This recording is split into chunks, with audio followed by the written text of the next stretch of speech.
2016 election, and Hillary Clinton still can't accept the results. Take a listen. You know, you can run the best campaign.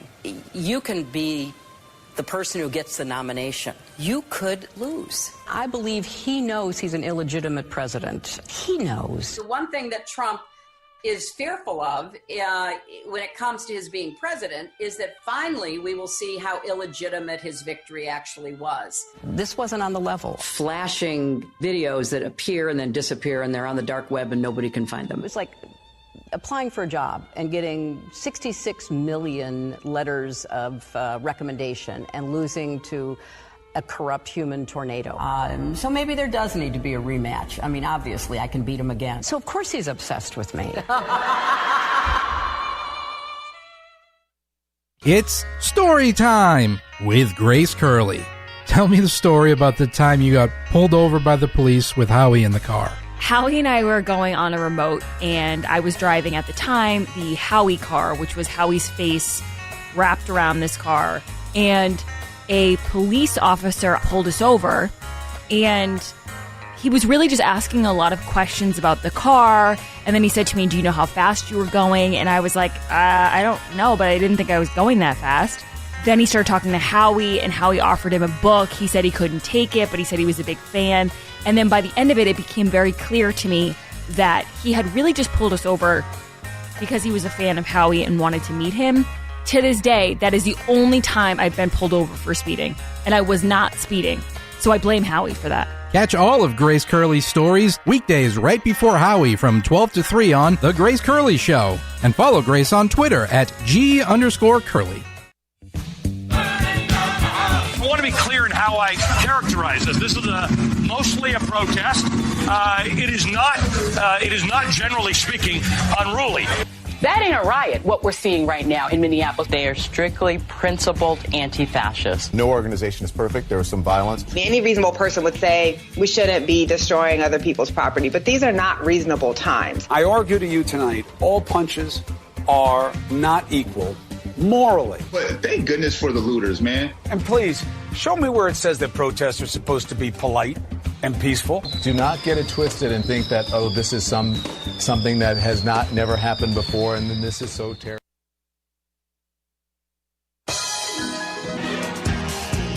She's the Boston Herald's wittiest wordsmith, the last woman standing at the Whiskey Priest. Once a very legitimate magazine that we definitely didn't make up named her the Michael Jordan of radio. Wait, don't you think we're laying it on a little thick here, Grace? Just stick to the script.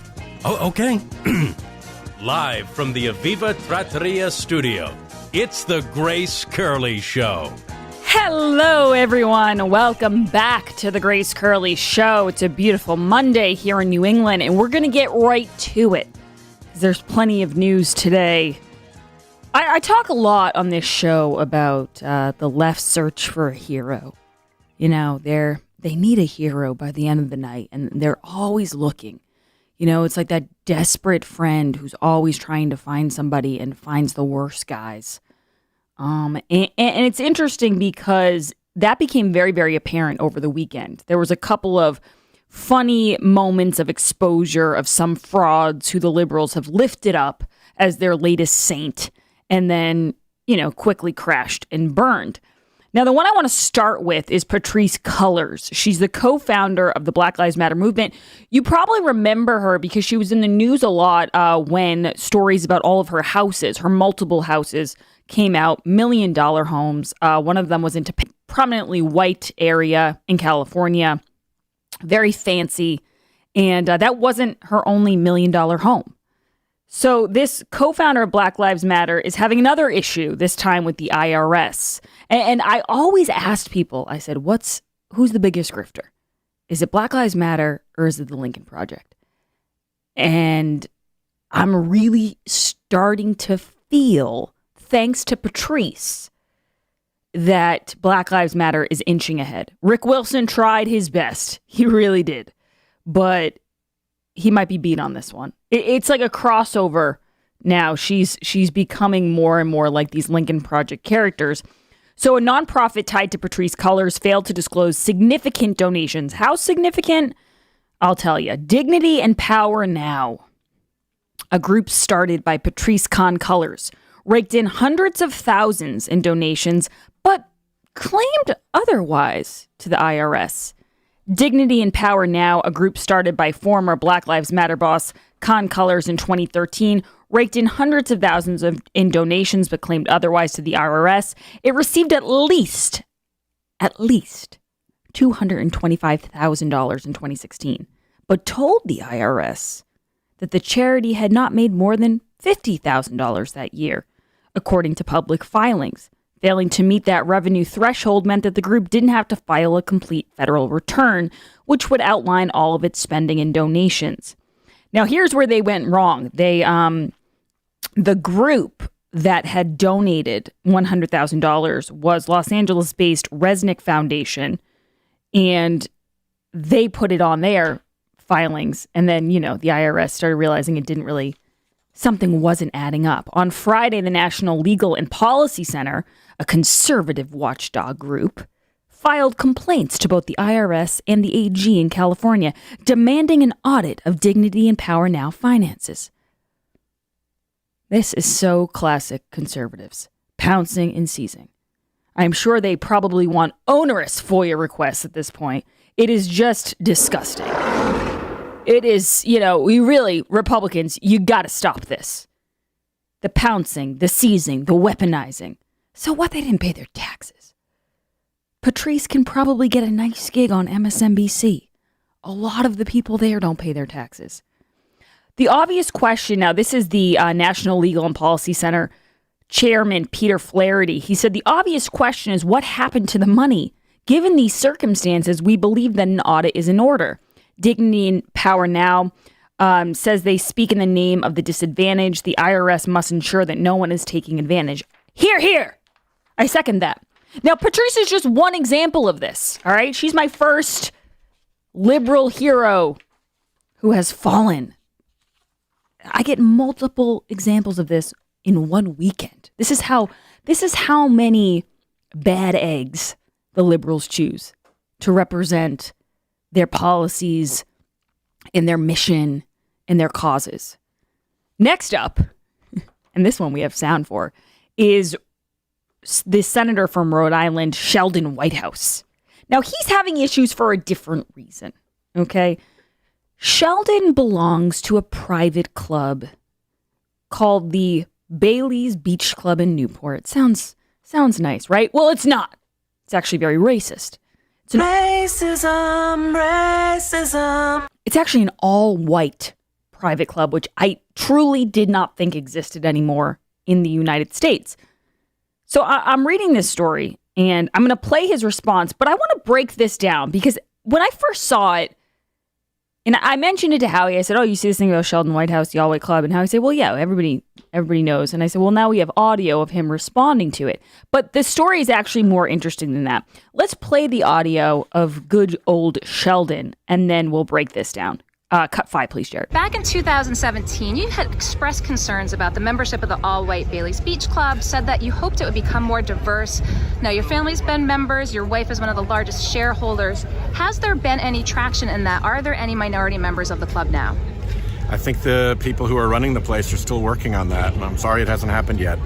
Do you have concerns in 2021? I mean, obviously, it's been 4 years. You had remarks on the floor following the deaths of Breonna Taylor and George Floyd saying, hoping to root out systemic racism in the country. Your thoughts on an elite, all-white, wealthy club, again, in this day and age? Should these clubs continue to exist? It's a long tradition in Rhode Island, and there are many of them. I think we just need to work our way through the issues. Thank you. The car's here. It's a long racist tradition, sir. Also, kudos to that reporter. She gets the Curly Profiles and Courage Award of the day. Great questions. And you know why they're great? Because she didn't fumble with them. She just ran through it. She asked him the questions. And that's a great sound cut. She's got to be a local reporter because there's no way that, CNN or MSNBC would allow one of their reporters to ask a question like that. So I looked into this a little bit. He's not just a member, though. It's not just that he's Sheldon's, just goes up there and hangs out. Both Whitehouse and his wife, Sandra, as well as their families, have been members of the club for decades. Again, like he said, it's a long tradition. White House did transfer his shares in the club to his wife years ago.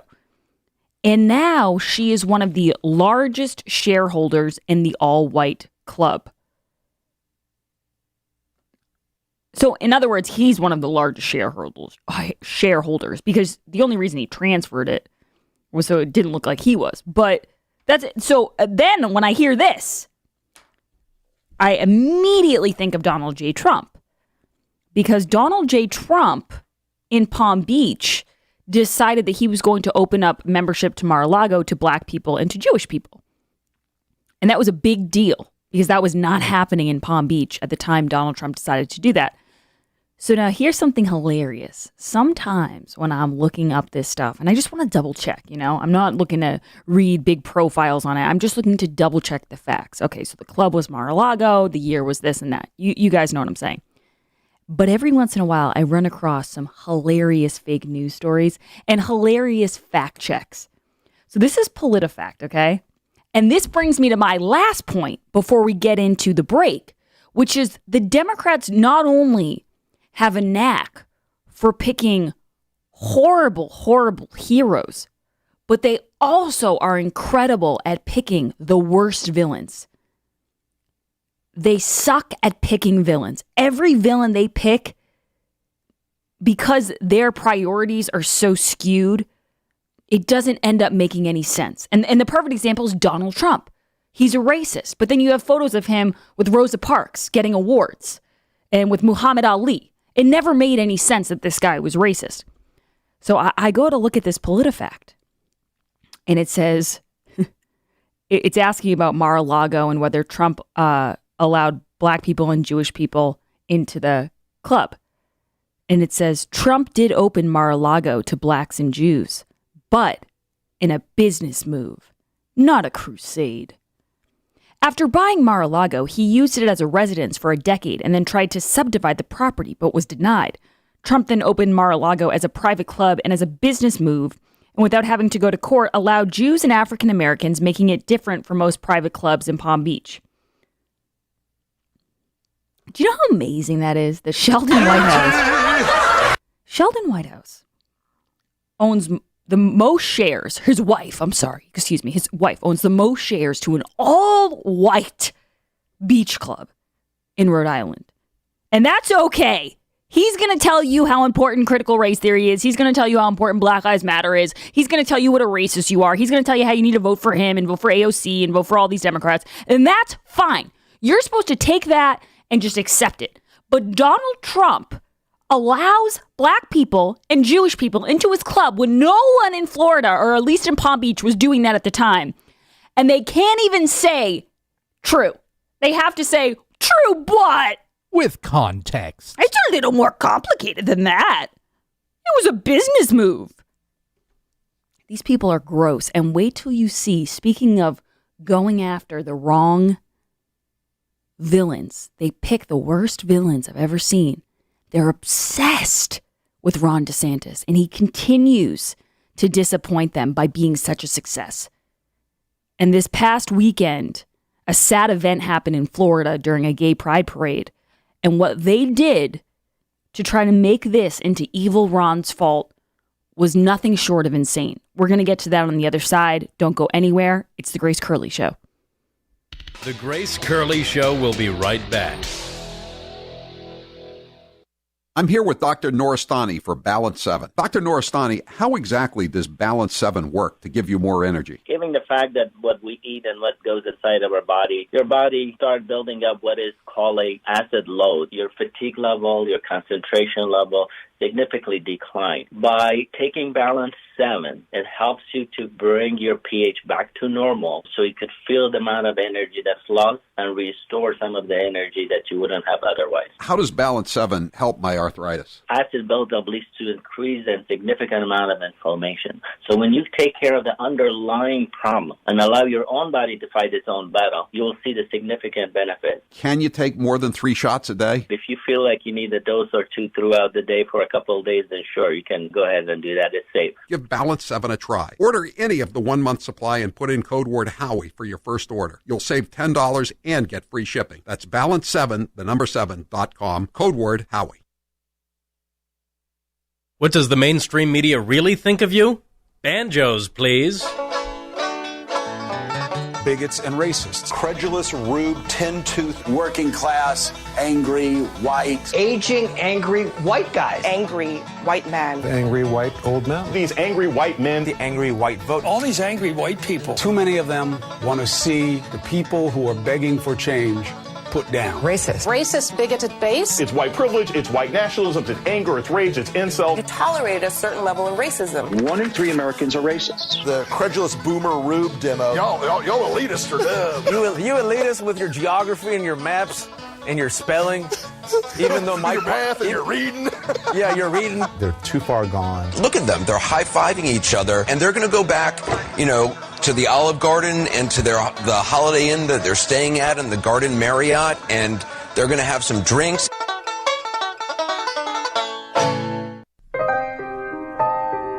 Hello, all the participants in tonight's event. We can overcome the deadly virus. We can reward work. We will reclaim our credibility. The pandemic, we need all our strength to persevere. Rural versus urban. America built of decency. I took it to instill public confidence in the vaccine. President-elect Harris took hers today for the same reason. Everybody is entitled to be treated with decency. All my colleagues I serve with in the House and the Senate up here. James Joyce was said to have told a friend, I understand they worry about their jobs. I understand, like my dad, they lay at bed staring at the ceiling. Yes. God love you, man. You're a one-horse pony. Come on, give me a break, man. And now, a minute of wisdom from Alexandria Ocasio-Cortez. Millennials and people and Gen Z and all these folks that come after us are looking up, and we're like, the world is going to end in 12 years if we don't address climate change. And your biggest issue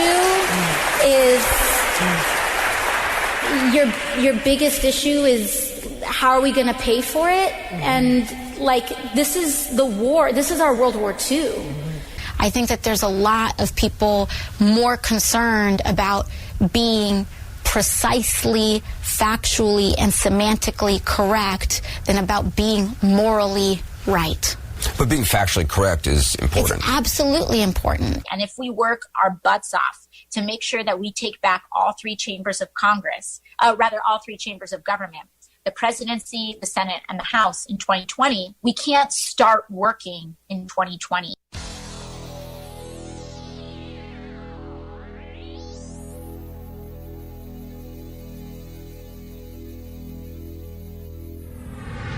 Follow Grace on Twitter at @G_Curly.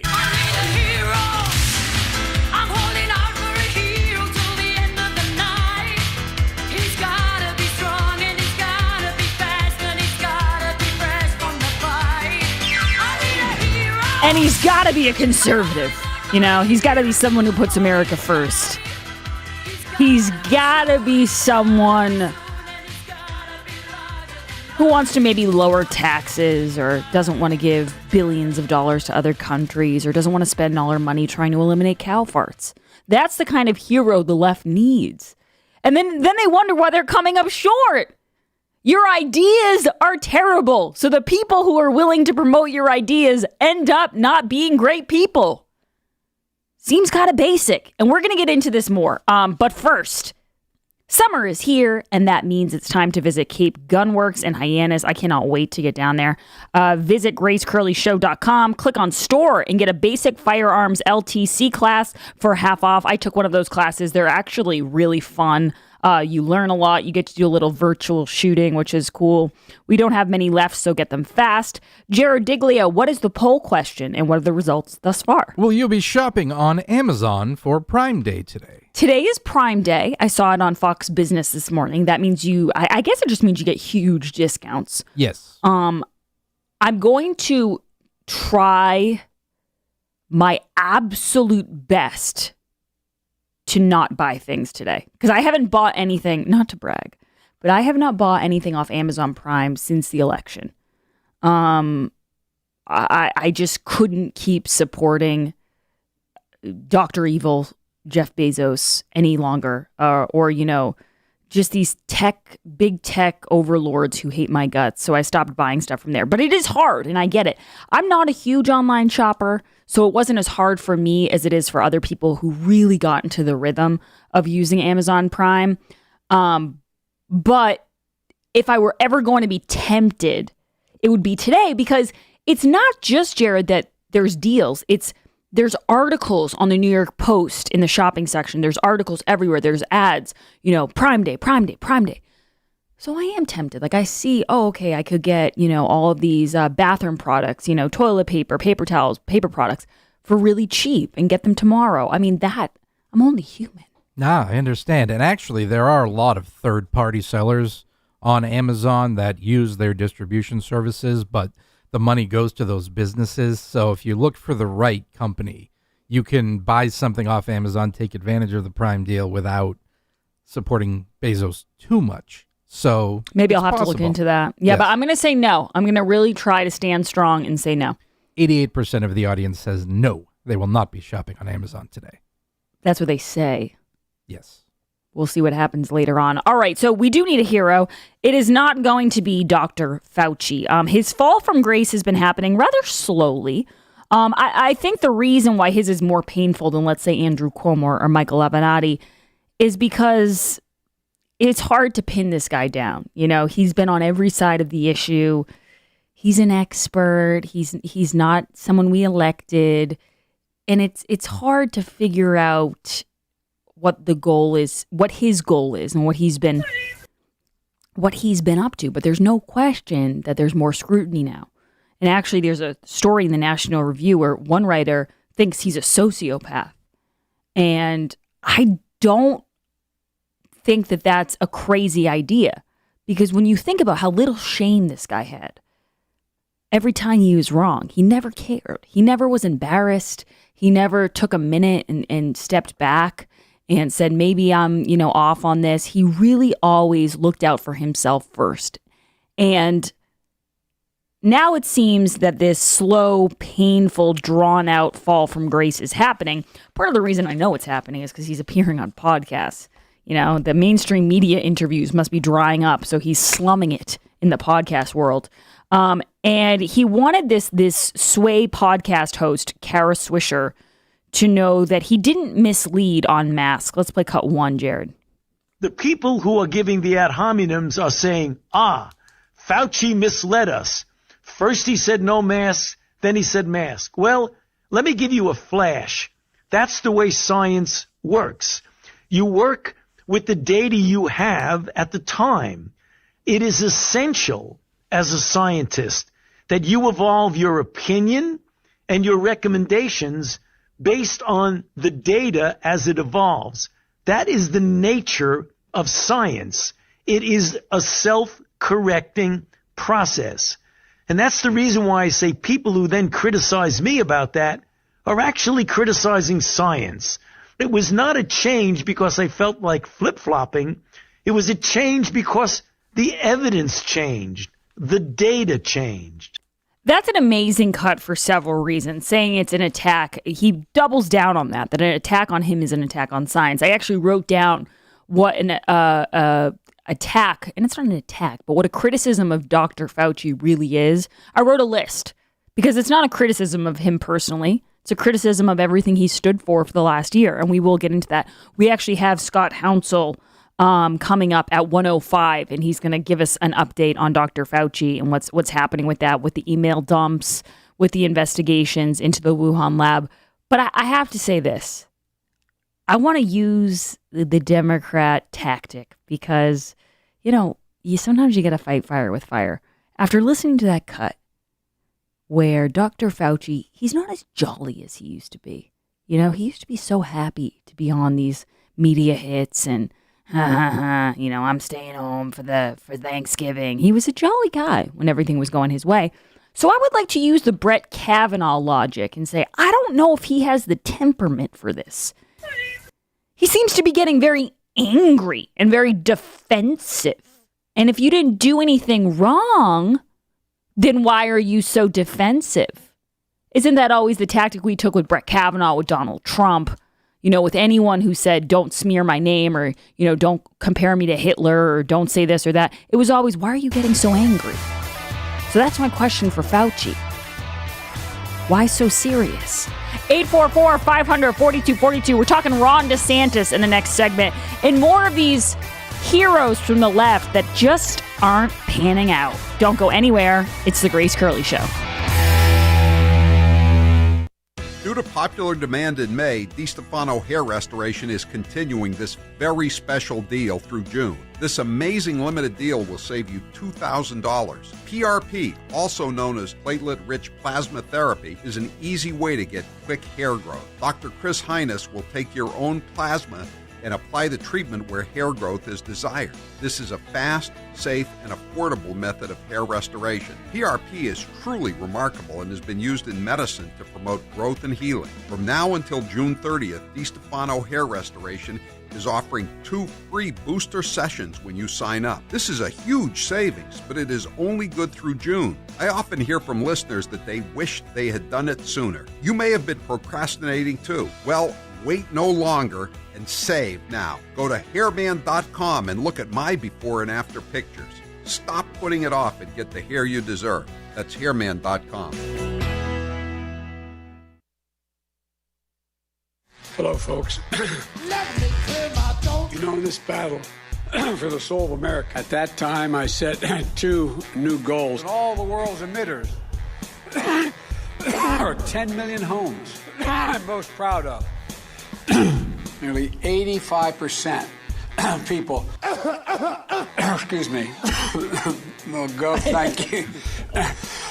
And my predecessor's attack on women's health, excuse me, health access, and everyone, excuse me, excuse me, excuse me, excuse me. And I think we've been, and, excuse me. First of all, my heart goes out to those. And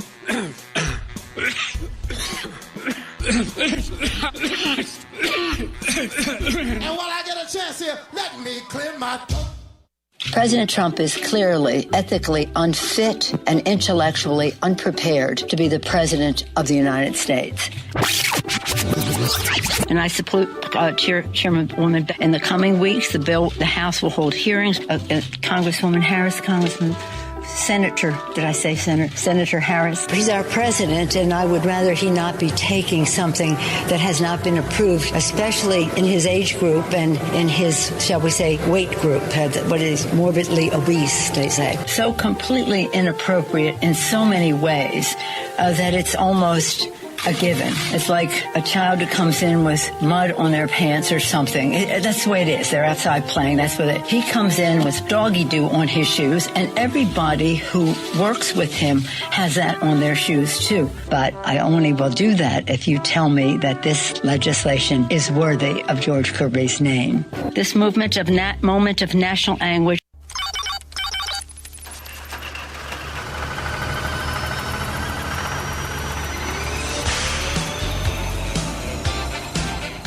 Wait a second. How did John Kerry vote on NAFTA? Listen, outsourcing. How did John Kerry NAFTA vote on does not NAFTA? have to, NAFTA had to do with Mexico and Canada, not outsourcing of jobs to India.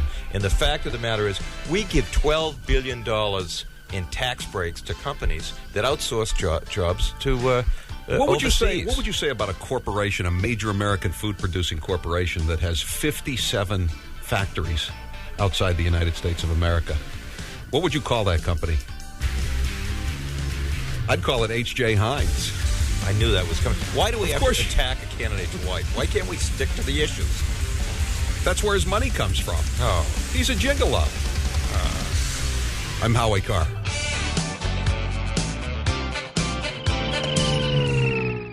You've been hearing me talk about Super Beets for a while now, and I'm sure some of you are still thinking, why Super Beets? You could take it from me. The benefits of Super Beets are incredible. I take them twice a day, once in the morning when I get up, even before I have my first cup of coffee, and the other time in the afternoon, right before the show. It gives me a burst of energy. It's great for my blood pressure. It's good for circulation. It just makes you feel better. If that doesn't convince you, we can talk about the science behind Super Beets. Beets have nitrates. Nitrates support better blood flow, and better blood flow equals better energy and efficiency throughout the body, and even supports healthy blood pressure. But Super Beets does so much more than eating regular beets and is unparalleled compared to other beet powders. Just one scoop of Super Beets has the nitric oxide equivalent of 3 whole beets. Go to superbeetsradio.com/Howie and try out Super Beets yourself. www.superbeetsradio.com/Howie. www.superbeetsradio.com.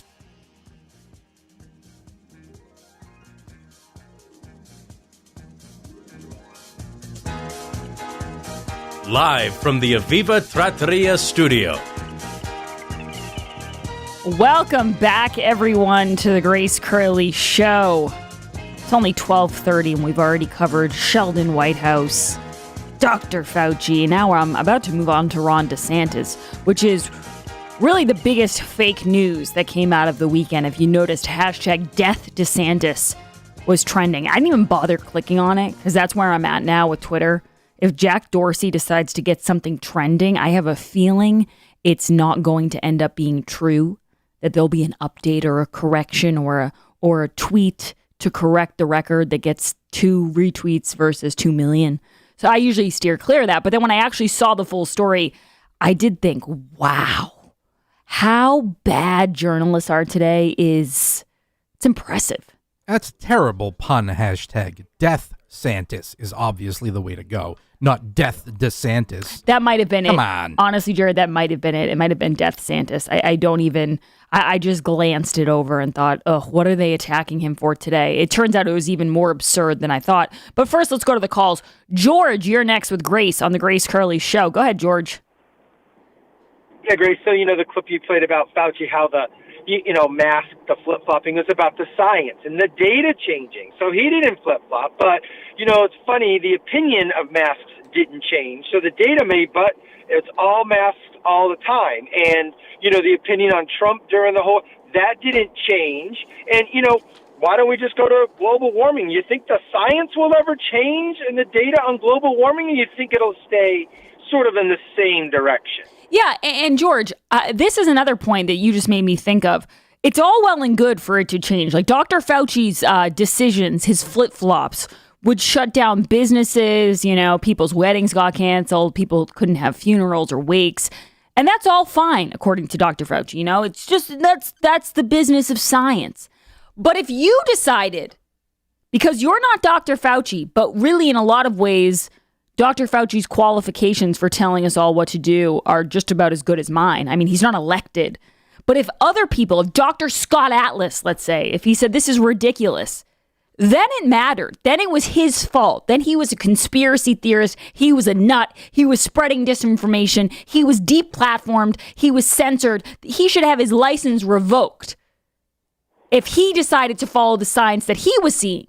But when Dr. Fauci goes back and forth and gets criticized for it, whoa. Now we're attacking the science. Do you notice that double standard, George? Yes, it's his own science. So I always say you're entitled to your own opinion, but not your own set of facts. Well, his science and data seems to be his own interpretation of his own opinion, which is dangerous because then no one else matters. And like you said, everyone else gets censored on social media, et cetera, because it's not his science.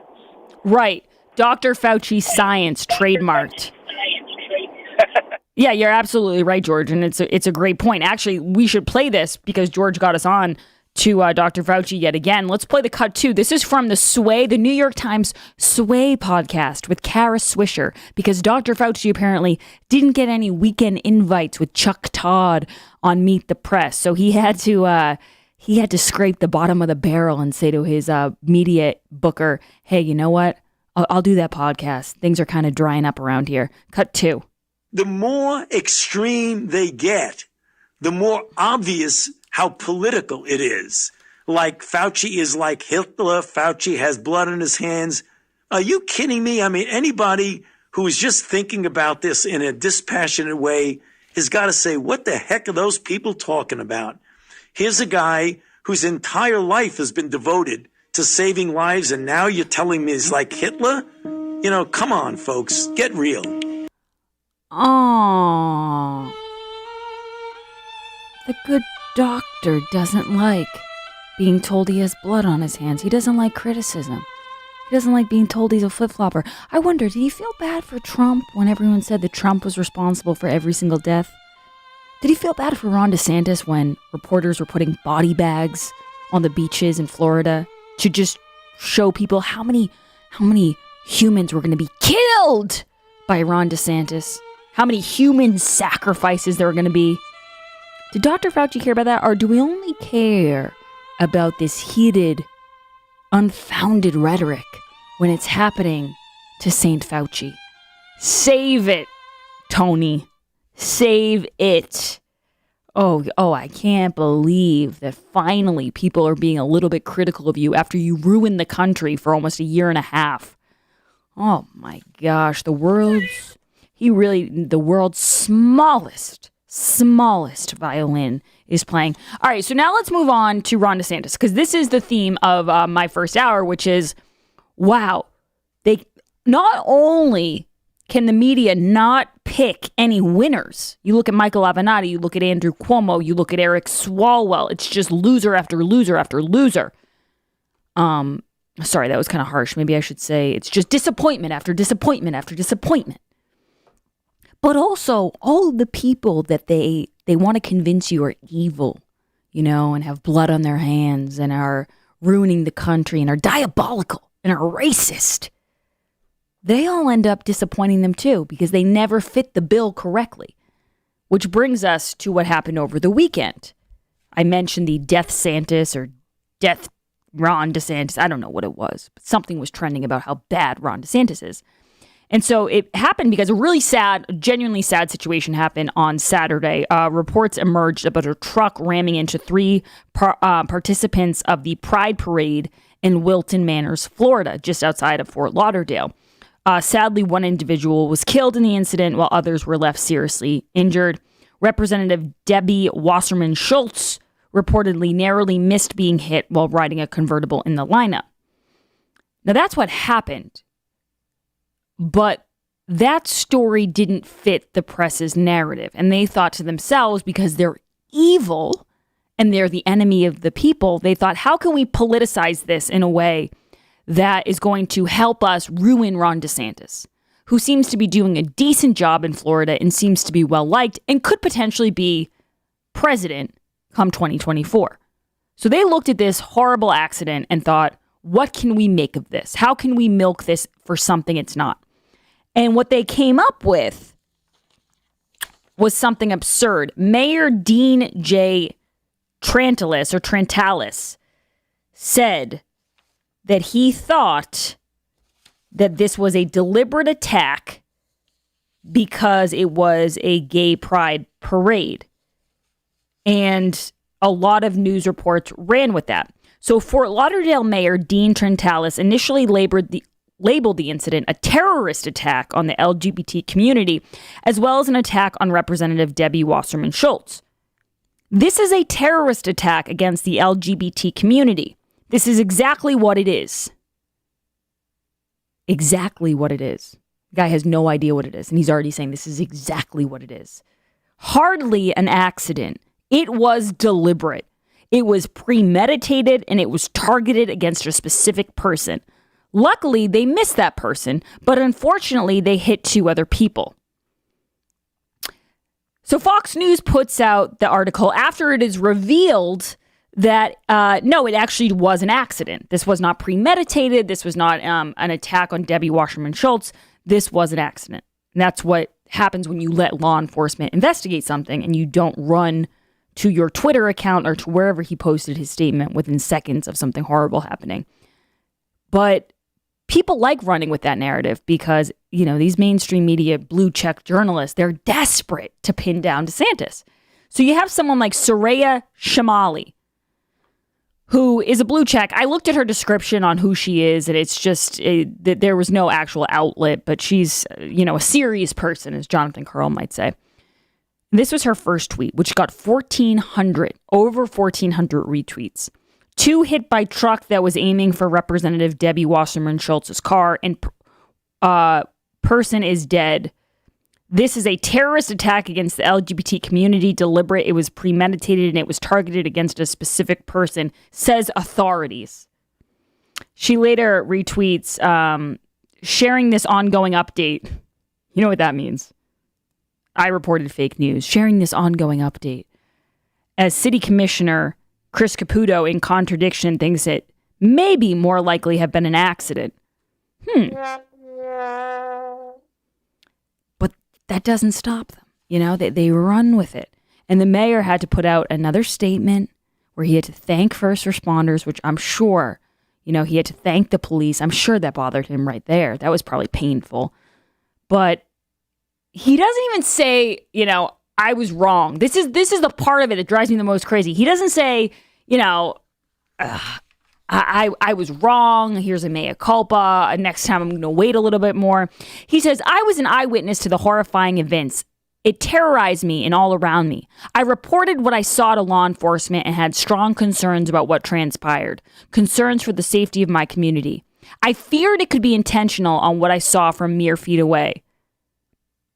Law enforcement took what appeared obvious to me and others nearby and investigated further, as is their job.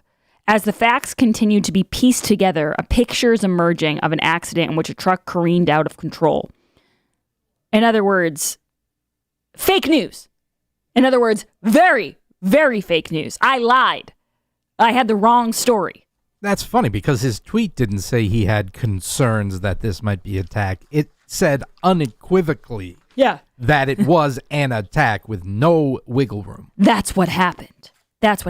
And so on Twitter, people started to make it into a Ron DeSantis problem because he's the governor of Florida and it happened in Florida.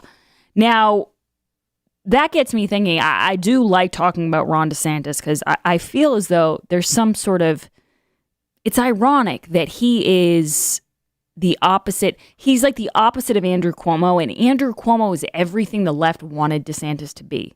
He was hiding, he was fudging the numbers, sexually harassing people, allegedly. There was all sorts of workplace harassment, allegedly. And he's just a bully. He's a bully and a jerk. And that's exactly what they always wanted Ron DeSantis to be. Now, listen to this woman. Now, her name is Nikki Fried. And she's on CNN, and she's running against Ron DeSantis. And to Poppy Harlow's credit, she asked her some good questions. I don't know what's happening in CNN. I don't know if they're so desperate that Jeff Zucker said, we got to start asking something to get eyeballs on the screen. But listen to this back and forth. Let's start with cut 13. The data backs it up. I mean, Florida has a 4.8% unemployment rate, well below the national average. The per capita death rate from COVID-19 is 27th, nowhere near the highest. Do you think he deserves credit? You know the answer to that, Poppy. No, of course he doesn't deserve credit. Let's play cut 14. Florida has a 4.8% unemployment rate, well below the national average. The per capita death rate from COVID-19 is 27th, nowhere near the highest. Do you think he deserves credit for that? No, I don't think he deserves credit. He had a very laissez-faire, hands-off approach to COVID.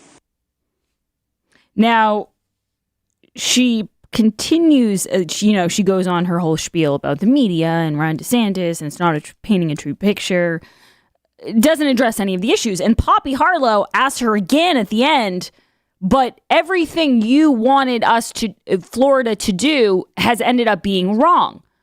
If Governor Ron DeSantis had gone with the Dr. Fauci rules and regulations, which was way easier, that was the far less courageous thing to do. You could just say, he's the expert. I got to trust Dr. Fauci. But he didn't do that. He took a risk, and it paid off in Florida. This woman, Nikki Fried, she would have done everything Dr. Fauci wanted to do. So listen to this last part, cut 17. I hear your points on the messaging. I'm just asking you, Commissioner, since you're running to be governor of Florida, about the hard data while Ron DeSantis was and remains governor. And you can't argue that the unemployment rate in Florida right now is half what it is in New York and California. And it is 27th on the list when you look at COVID deaths. My question is, all your criticism of him saying he didn't shut down soon enough, calling for mask mandates statewide, looking at the data, did he have it right and did you have it wrong? Now, this is her answer, and this is my favorite part of the interview. This is Nikki Fried, cut 18. I think my greatest weakness is the fact that right now, Ron is on a platform on the national stage. And so he's getting a lot of national PR. But we are going to take that and turn it into a positive, because the people of our state want somebody who's going to serve 4 years in their term.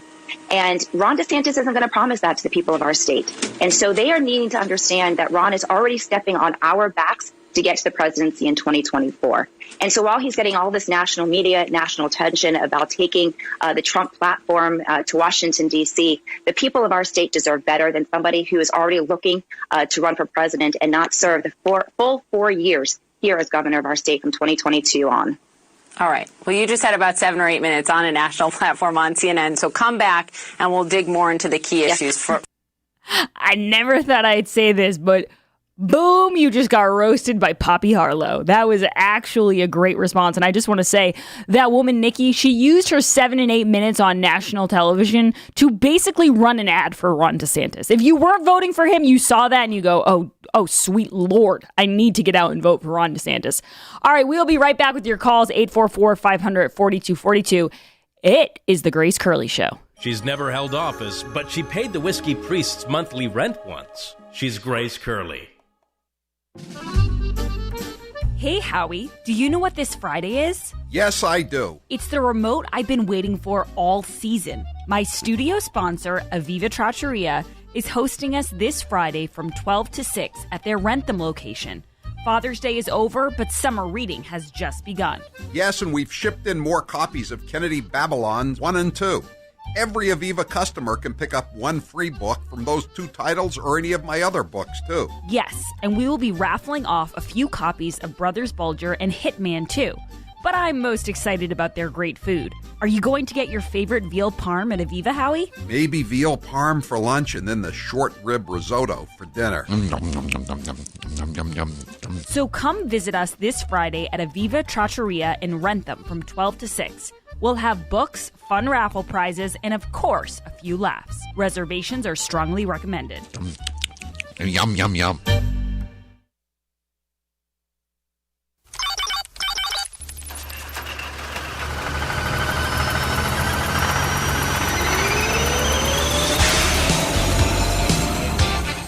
How sweet it is!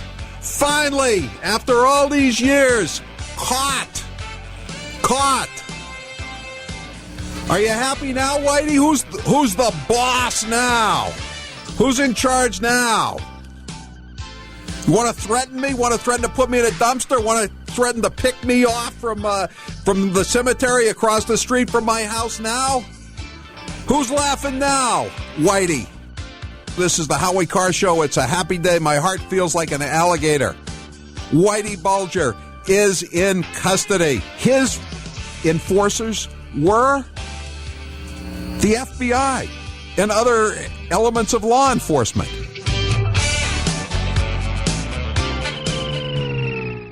I'm here with Dr. Noristani for Balance 7. Dr. Noristani, how exactly does Balance 7 work to give you more energy? Given the fact that what we eat and what goes inside of our body, your body starts building up what is called a acid load. Your fatigue level, your concentration level significantly decline. By taking Balance 7, it helps you to bring your pH back to normal so you could feel the amount of energy that's lost and restore some of the energy that you wouldn't have otherwise. How does Balance 7 help my arthritis. Acid buildup leads to increased and significant amount of inflammation. So when you take care of the underlying problem and allow your own body to fight its own battle, you'll see the significant benefit. Can you take more than 3 shots a day? If you feel like you need a dose or two throughout the day for a couple of days, then sure, you can go ahead and do that. It's safe. Give Balance 7 a try. Order any of the 1-month supply and put in code word Howie for your first order. You'll save $10 and get free shipping. That's balance7.com, code word Howie. Tell me the story about the missing sweater. Howie has always had this sweater that he got from the Ancient and Honorables, and he always had it on the inside of his office door. He didn't wear it a lot, but he really liked it. And because our office is always so cold, one time Howie told me I could use it, and then I just started wearing it a lot. And then one time I wore it back to my house, and I realized I couldn't find it. I was ripping through my dresser drawers. I was calling my parents. I need to find this zip-up. I ended up calling the guy from the Ancient and Honorables, and it was a miracle, but he had one in his house. And you know when a kid's hamster dies and you just replace it with the new hamster? When Howie wasn't looking, I just stuck the new zip-up behind his door. And to this day, I've never told him. So Howie, if you hear this, I am very sorry, but at least you have a beautiful zip-up. Catch all of Grace Curley's stories weekdays right before Howie from 12 to 3 on The Grace Curley Show.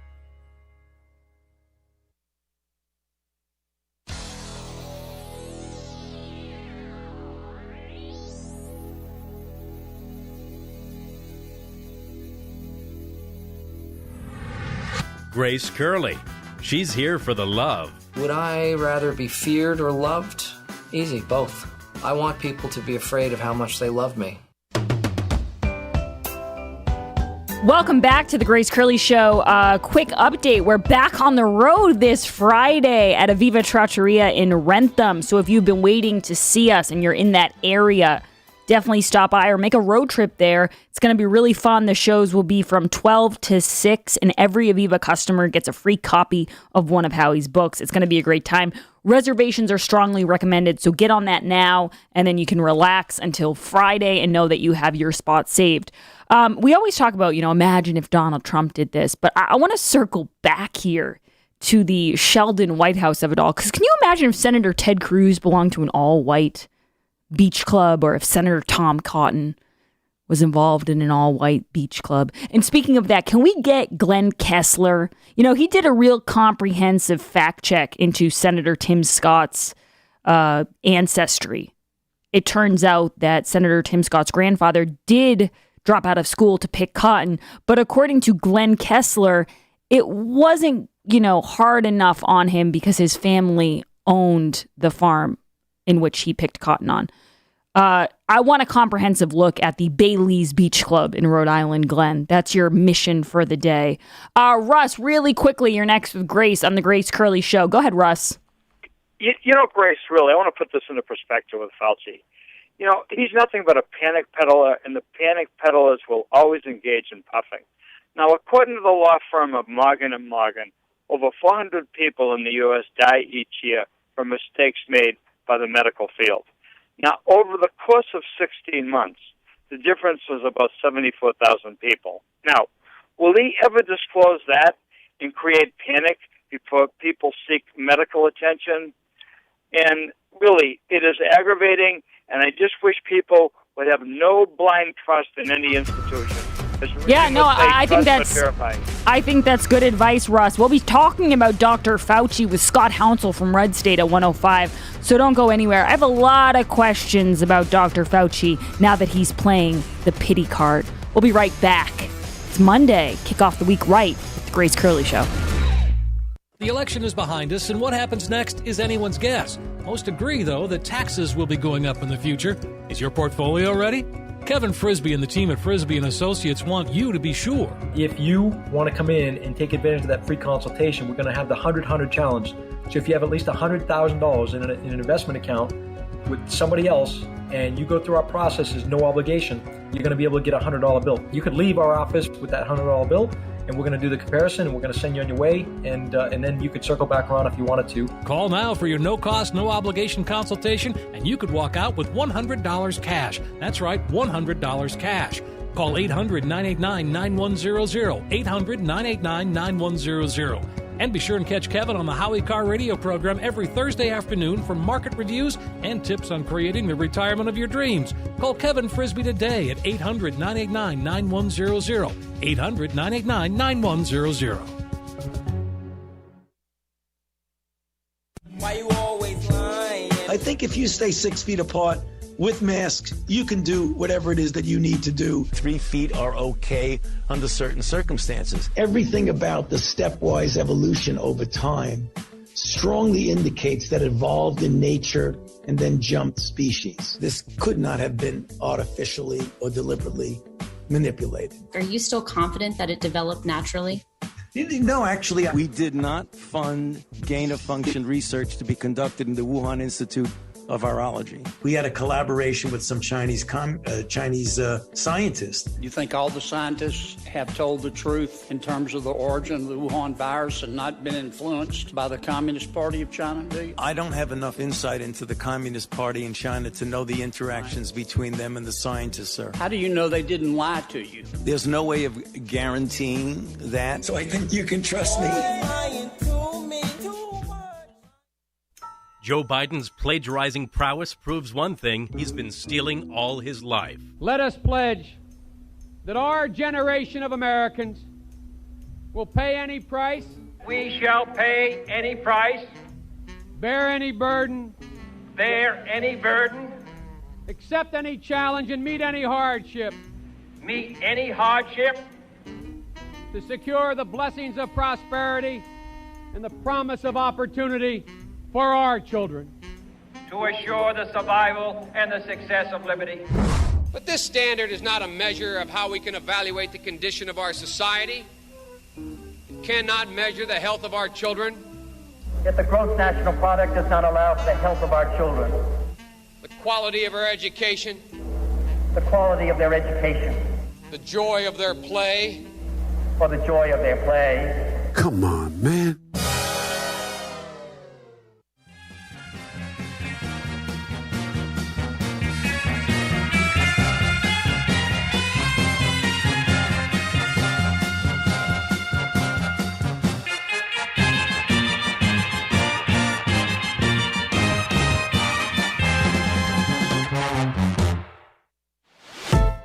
A lot of us are going to be on the move again this summer. So my advice to you, take your Raycons with you. Whether you're working out to a pumped-up playlist or listening to a podcast on your commute, a pair of Raycon wireless earbuds in your ears can make all the difference. With Raycon, you get crisp, powerful beats at half the price of other premium audio brands. Their wireless earbuds look great and feel even better. They come in a range of cool colors with customizable gel tips for a comfortable in-ear fit. Raycons are built to go wherever you go with quick and seamless Bluetooth pairing and a compact charging case. And with a 24-hour battery life, they're a must-have for your daily grind, all day, every day. Raycon has a 45-day happiness guarantee, so give them a try. You'll be surprised you ever went anywhere without them. That's buyraycon.com/Howie, buyraycon.com/Howie, buyraycon.com/Howie. Are we starting to feel bad for Joe Biden? Sorta. Are we going to play his gaffes anyway? Of course. My name's Joe Biden. I'm a Democratic candidate for the United States Senate. Now we need to stand behind Jamie Harrison, the next president, next senator. I'm looking forward to appointing the first African-American woman to the United States Senate. Just like here in California, here in Nevada. Back in the spring, late fall, late spring, late winter, early fall, anyway, you know what I mean. Look, tomorrow's Superstar Tuesday. I tell you what, I'm rushing ahead, aren't I? We hold these truths to be self-evident. All men and women created by you know the thing. It says you cannot have 20, 30, 40, 50 clips in a weapon. We'll see who's sleepy. Mr. Vice President, thank you. All right, Chuck, thank you very much. All right, it's crisp. Sometimes I wake up and I think it's 1920 and not 2020. I'm kind of the Grinch when it comes to almost any private event of any kind. The guy who stole Thanksgiving, the guy who stole Christmas, the guy who stole New Year's, the guy who stole every holiday you can think of.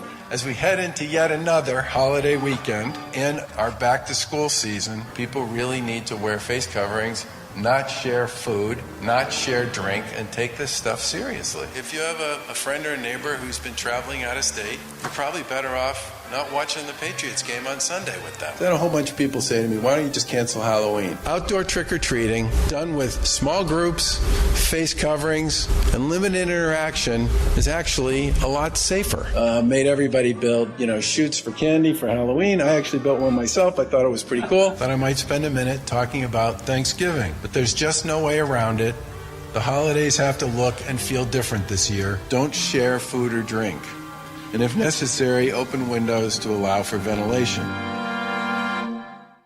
It's story time with Grace Curley. Tell me the story about driving back from the Matthews Brothers remote. I was driving the mailer manager's car, and then she was driving their other car. She had Howie in her car, and I was by myself. And it was a snowstorm, and it was really, really, really bad. Like, I'm talking the worst conditions I've ever had to drive on in my entire life. It was so scary. I was sweating. I don't think I got home till like 3 in the morning. And I was like, I have to come in tomorrow and tell the mailer manager I can't do that again.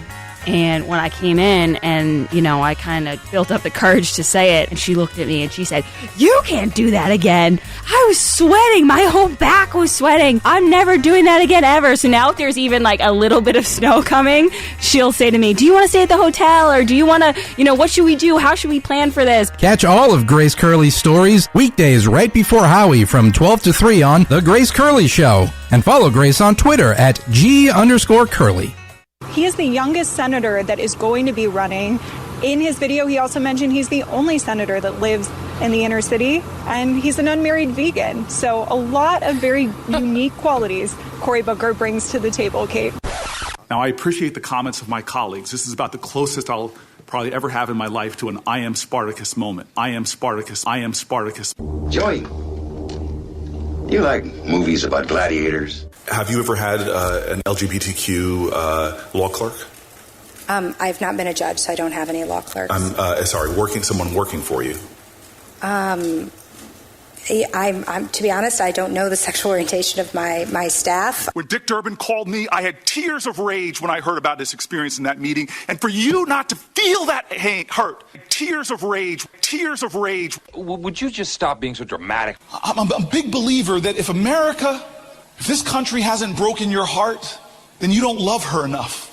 Hair loss is not one of life's more enjoyable experiences. If you're looking to fill in your hairline or reverse years of hair loss, DiStefano Hair Restoration will create a result that will be a transformative experience. The result of my IGT procedure was quite remarkable. I now have fuller, thicker hair, so I can even wear it a bit longer. There are a few major decisions I've made in my life that I wish I did sooner. My hair restoration is number one. It was by far one of the best moves I've ever made. My hair looks awesome, and the confidence from having a full head of hair again has left me feeling great. I used to look in the mirror and dreaded seeing my ever-increasing bald spot. Now when I look in the mirror, I see the new me with a full head of thick hair. For information on how... She's the Boston Herald's wittiest wordsmith, the last woman standing at the Whiskey Priest. Once a very legitimate magazine that we definitely didn't make up named her the Michael Jordan of radio. Wait, don't you think we're laying it on a little thick here, Grace? Just stick to the script. Oh, okay. Live from the Aviva Trattoria studio, it's the Grace Curley Show. Hello, everyone. Welcome back to the Grace Curley Show. We are discussing everything today. The left has a bad habit of picking losers, and it is becoming more and more obvious. And someone I really want to drill down on is Dr. Fauci, because we played some of the cuts in the first hour, but we will play them as a refresher. He's now playing the world's smallest violin and saying how mean everyone is to him, Because the press, that's what happens when you throw out the first pitch, and when Brad Pitt plays you on SNL, and when you write a book, and when you get Profiles in Courage or whatever awards he got, and you're the toast of the town, and people get pillows made out of you. Of course he's playing the world's smallest violin. Of course. That's when you can start saying, Everyone's so mean to me. I don't know where this is coming from. It was just yesterday people thought I was so great, and now they're saying that I'm a flip-flopper.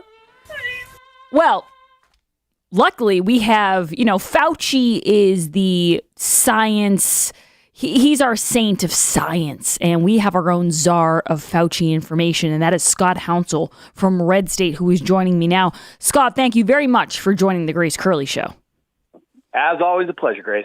All right, Scott, so the first thing I want to play here is this cut, because it drove me crazy, and I haven't even looked into all of the research that you have been doing for months and months and months. And just, full disclosure for people, I know how crazy mad Scott gets when other publications come out with things now that he's been talking about for months, and suddenly it's okay. Like, suddenly you're not going to be discarded as a conspiracy theorist tinfoil hat because it's in Vanity Fair and not in Red State. And that drives you crazy. Now, when I play this for you, I think you're going to get even more upset. Cut 1, please, Jared. The people who are giving the ad hominems are saying, Fauci misled us. First he said no mask, then he said mask. Well, let me give you a flash. That's the way science works. You work with the data you have at the time. It is essential as a scientist that you evolve your opinion and your recommendations based on the data as it evolves. Scott, do you think that is true? Do you think he was just evolving his opinion based off the emails you see, what he knew, when he knew it? Was this just an evolution over time? Well, the problem with the question or the statement that science evolves is that the left simultaneously will say that science is settled. So you can't have the argument on both sides of the fence of science is settled, can't be changed, global warming is real, masks are required, all the rest of it. But then have Fauci out there talking that it evolves and that it can change and that your opinions can change on it. Certainly, that is what science is. Fauci is actually correct. Science does evolve. Science does change. But the fact remains is that how does it change so drastically and completely overnight for Fauci, where one day he was saying masks aren't required, and the next that they are? And again, going back to the CDC lifting the mandate for masks and saying masks are... He still, for days after that, said, nope, I still want masks worn. Masks should be worn whenever you can wear them. And now he's back saying, well, now we can. The problem with Fauci's approach is that he keeps saying it's based on science, but then provides no data to back it up. It simply is flying by the seat of his pants, shooting from the hip sort of approach to the way he handles this. Yeah, and I think that now every time I see him on TV and he's kind of going on, or on podcasts, going on and on about how this isn't fair and he's getting mischaracterized and attacks on him are attacks on science, which is a very bold statement to make. It does make me think, and Scott, you had tweeted that you're getting attacked by bots on Twitter, and that's how you know you're on the right path. But I also think that seeing Dr. Fauci suddenly get this irritable and this defensive does make me think that Rand Paul and you, obviously, and other people are really onto something, and that maybe right now is not the time to let up because, Dr. Fauci feels bad. Well, again, it comes back to the fact that he misleads everyone with what we're attacking him on. They talk about masks and this and that. He flat out lied to Senator Paul during the hearing on May 11th when he said we did not fund gain-of-function research at the Wuhan Institute of Virology. Numerous studies funded by the NIH, funded by USAID, funded by numerous government agencies in the U.S., funded gain-of-function research at the WIV. Fauci knew this, and he covered it up, and he lied about it. So it's not a question of attacks on science, it's an attack on truth. He is performing the attack on truth, saying, well, I understand what the studies say, and I understand that we funded these things, but we didn't fund gain-of-function research at the Wuhan Institute of Virology. It's a flat-out mischaracterization of the facts. Yeah, and it makes me laugh because whenever anyone, whether it was Dr. Scott Atlas or Ron DeSantis or anyone decided to go a different route, if they thought, you know what, I see the facts a little differently here, I'm looking at these charts, I'm going to do this instead, Fauci and his fandom had no problem decrying about how those people had blood on their hands, or, there was body bags on Florida beaches. So this whole idea that now we can't be critical of him and it's so outrageous is hypocritical.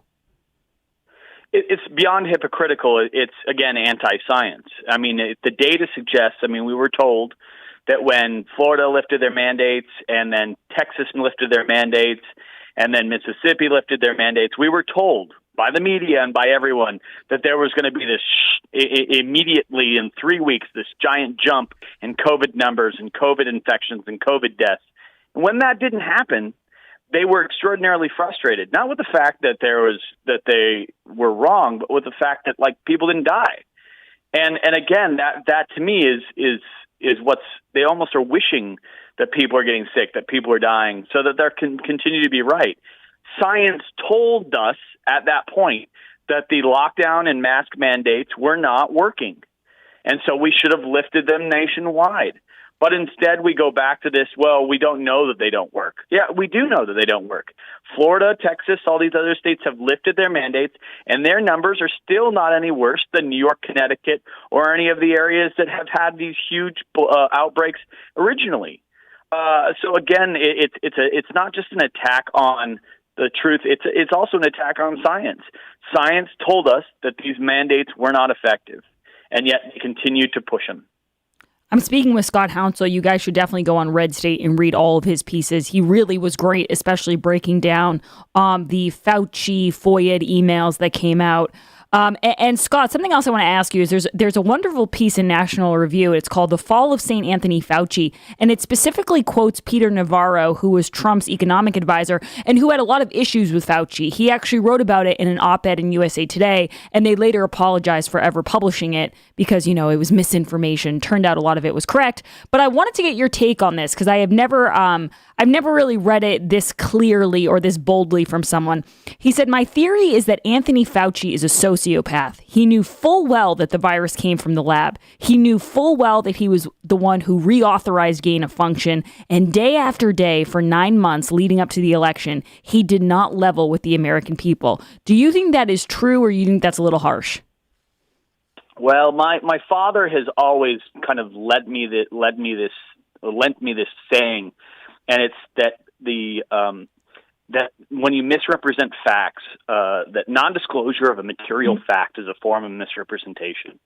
And Dr. Fauci knew certain facts about the virus, knew certain things about the origin, knew certain things about funding we did at the WIV, and did not disclose it to the American people. He doesn't run a private company. He can't choose what information he does and doesn't release. It's part of the reason why we are on another round of FOIA emails with NIH staff currently at Red State. We're currently fighting them. They're kind of making the joke that we're not a real press organization, and therefore they can take their jolly sweet time in delivering our FOIA information. But again, this non-disclosure material fact, he had information he knew and didn't disclose it. And when he didn't disclose it, that's misrepresenting to us, the American people. Transparent government is a hallmark of the American government. And so why aren't we seeing this information being released? Why aren't we seeing the data that's supporting these lockdowns?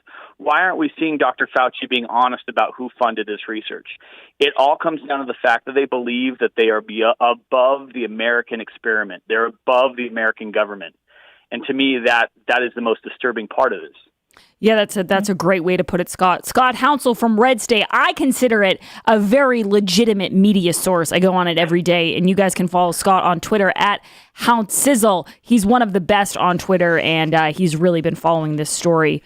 It's an incredible story, the way it's unfolding, the way it's playing out. And I don't know what's going to happen next, but I do get the feeling that Dr. Fauci is in panic mode. You know what they always used to say about Trump? The walls are closing in. Thank you very much, Scott Hounsel, for joining the Grace Curley Show. Thank you very much. Eden Pure has done it again, this time with the BioSpeed Clean cordless vac that costs a fraction of what other well-known brands charge. What do I mean by a fraction? I mean you're going to save about $200. This powerful vac has 8,000 kPa suction power to suck up pet hair, cardboard, or just your everyday messes. Also, it weighs only 6 pounds and has no cord. That's my favorite part, is the no cord and how light it is, because I love to vacuum, but sometimes I get I lose my motivation when I think about having to lug the large tubed vacuum out with the cords, and it's going to be heavy, and then I'm going to have to put it back in, and I just lose all my motivation. But with this vacuum, it's so easy. You can just leave it out. You do a quick vac every day, and you're totally, you know, your house looks great, and you feel great because you don't have a sore back from carrying a Ghostbuster-like vacuum all over the house. It weighs only 6 pounds, has no cord. Never worry again about getting tangled up and tripping over cords. It comes with 5 different attachments to easily clean every part of your home and car. And it runs on a 35-minute battery and comes with a wall mount, so it won't take up floor space in your closet. By the way, it traps everything. They've developed a powerful filter system so dust isn't being recycled into the air as you vacuum.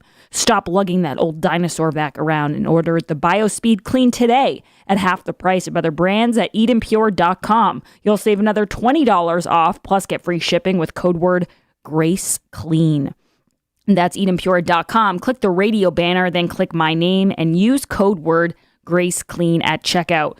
These are going to go very fast. I know everyone's been buying these and really enjoying them, so make sure you check that out today. We'll be back on the other side. We'll talk a little bit about Dr. Fauci, but there's also a story that I want to get everyone's take on because I find this amazing. There are certain events that are still being held virtually, while other events are being celebrated in person. So let me break this down even a little bit more simply. Woke events can be held outside together like normal things. But patriotic events, conservative events, those are still supposed to be virtual gatherings. We're going to talk about this. I'll take your calls, 844-500-4242. It's The Grace Curley Show. You're listening to The Grace Curley Show.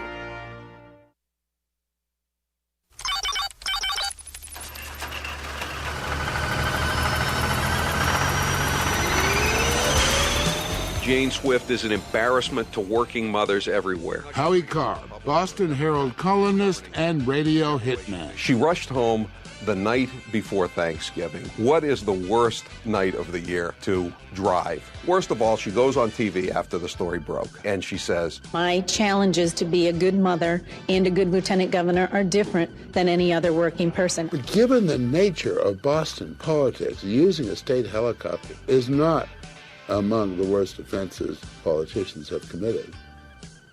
Compared to putting a blonde in the pond. Howie Carr's delicate description of Chappaquiddick. Politics around here ain't beanbag. You know, if you step into the arena, you've got to stand by and prepare for a beating. It's story time with Grace Curley. Tell me the story of how the Dirty Rats podcast happened. We were sitting in a staff meeting, and I started talking about how I love true crime podcasts. I listen to them all the time on my ride home, and the mailroom manager suddenly said, "Wait a second, we have true crime." And she started, pointing out all of the books behind us at the staff meeting that were all of Howie's books about Whitey Bulger. Howie wrote it. Howie at first was going to voice it, but it started to sound a little bit too old-time radio, and we wanted something a little bit more modern. And then Taylor read for it, and he had that voice. It just worked. Happy to say it turned out great, and it was really fun. And I was pleasantly surprised at how good it sounded. Catch all of Grace Curley's stories weekdays right before Howie from 12 to 3 on The Grace Curley Show. And follow Grace on Twitter at G_Curley. I tested positive. Let's use this example of me having it as proof that you can get it too. God forbid, the rest of us should be staying at home for our mothers and the people that we love, and to keep us farther apart will ultimately bring us closer together in this cause. We have to do everything we can to avoid being sick. No matter where the virus goes, the way to stop it will always be the same. Our collective conscientious actions. Staying home. Staying home saves lives. I don't want some loser, fat tire biker get in my face and in my space and talk to me. I don't want to hear it. All right, here is the official re-entry from the basement. You're a phony! Hey, this guy's a great big phony! Cleared by CDC, a little sweaty, just worked out. Oh my. Yeah.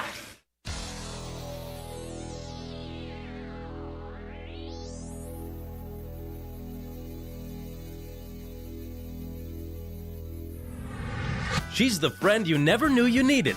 What? Did we just become best friends? Yep. Okay, make that best friend. It's Grace Curley.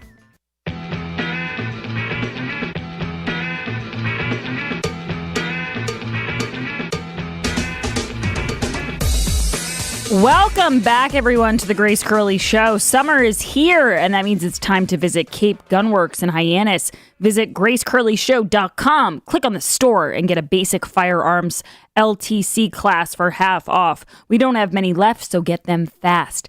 Jared Diglio is on the board. Jared, what is the poll question, and what are the results thus far? Will you be shopping on Amazon for Prime Day today? I don't want to, trust me, I don't know if I'll be able to hold out, but I really don't want to. I hate the idea of helping Amazon. 91% of the audience says no, they will not. All right, now before I go to the next crazy story of the day, this might not be Sheldon Whitehouse status, but it's pretty good. Todd, you're next with Grace on the Grace Curley Show. Go ahead, Todd. Yeah, hey, Grace. My kid's going to be going to Colby Sawyer in New Hampshire, and they sent her and I both an email stating that she must be vaccinated in order to attend the college. And I find that completely discriminating and against the law or a constitution. So I thought this might be a good conversation for you to have. Yeah, no, I've heard a lot of people bringing this up. A lot of people when we're on remote come up, especially young people. I'm pleasantly surprised about how many young people are listening to the show, and they'll come up to me and say, I have to go back to school, in the fall, and I'm so excited to go back, but they want me to get a vaccine. Now, Todd, my question always becomes with this is the big exception is religious beliefs. And I remember reading a Boston Globe story where they explained that it's sincere religious beliefs. And like so much today, that's a very subjective criteria. Like what makes it sincere? So couldn't you say it was your son or daughter who's going to Colby Sawyer? Daughter. Couldn't your daughter say, I have a sincere religious objection to getting this vaccine? I don't know how they would figure that out. Well, unfortunately, in my case, she already has been has gone through high school and been brainwashed to think that she must be vaccinated. Therefore, she's already got her vaccine.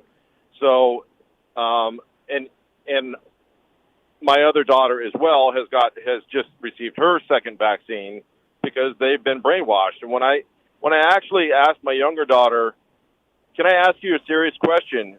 Why do you want to get the vaccine? And her answer was, I don't know. Yeah, the one I hear the most from young people is, well, all my friends are getting it, which is basically, that's peer pressure right there. But yeah, I have no problem with younger people who want to get it. If you really want to get it, I wouldn't fight anyone on it. But I'm with you, Todd, in the sense that when you're looking at the rates and the danger of getting COVID naturally and the survival rates of young people versus getting the vaccine, it really doesn't make sense mathematically. And I'm not a doctor, I'm not a mathematician, but it's just a logical thing. I always say it's the same as the Wuhan lab leak theory.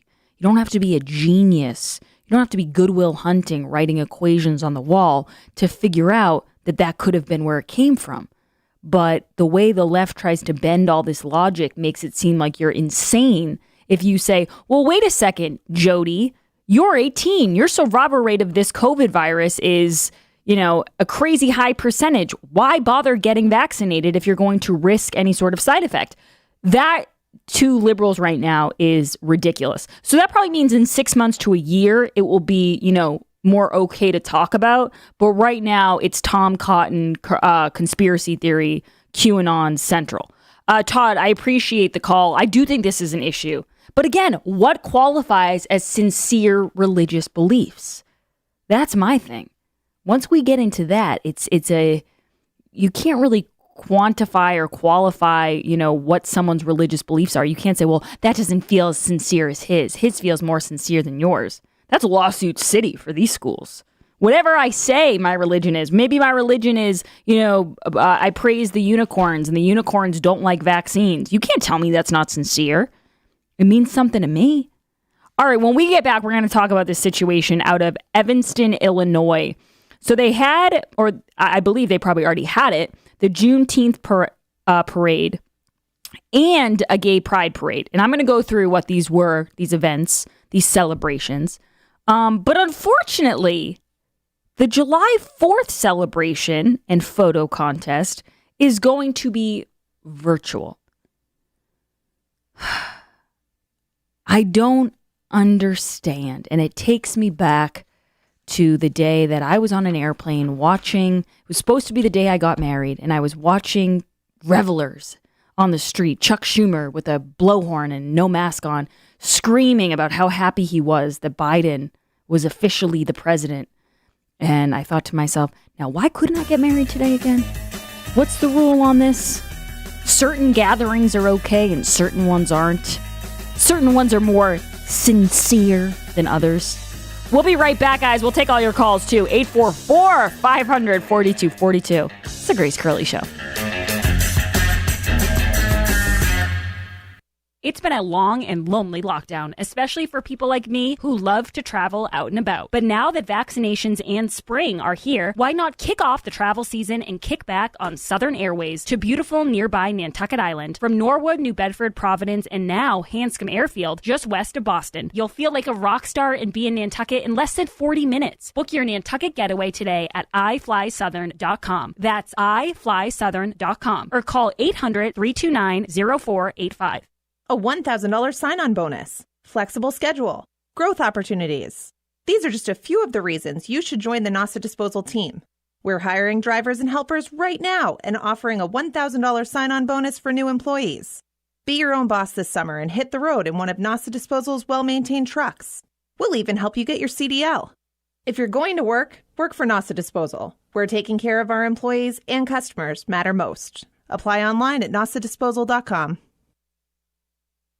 You've been hearing me talk about Super Beets for a while now, and I'm sure some of you are still thinking, why Super Beets? You could take it from me. The benefits of Super Beets are incredible. I take them twice a day, once in the morning when I get up, even before I have my first cup of coffee, and the other time in the afternoon, right before the show. It gives me a burst of energy. It's great for my blood pressure. It's good for circulation. It just makes you feel better. If that doesn't convince you, we can talk about the science behind Super Beets. Beets have nitrates. Nitrates support better blood flow, and better blood flow equals better energy and efficiency throughout the body, and even supports healthy blood pressure. But Super Beets does so much more than eating regular beets and is unparalleled compared to other beet powders. Just one scoop of Super Beets has the nitric oxide equivalent of 3 whole beets. Go to superbeetsradio.com/Howie and try out Super Beets yourself. www.superbeetsradio.com/Howie. www.superbeetsradio.com/Howie.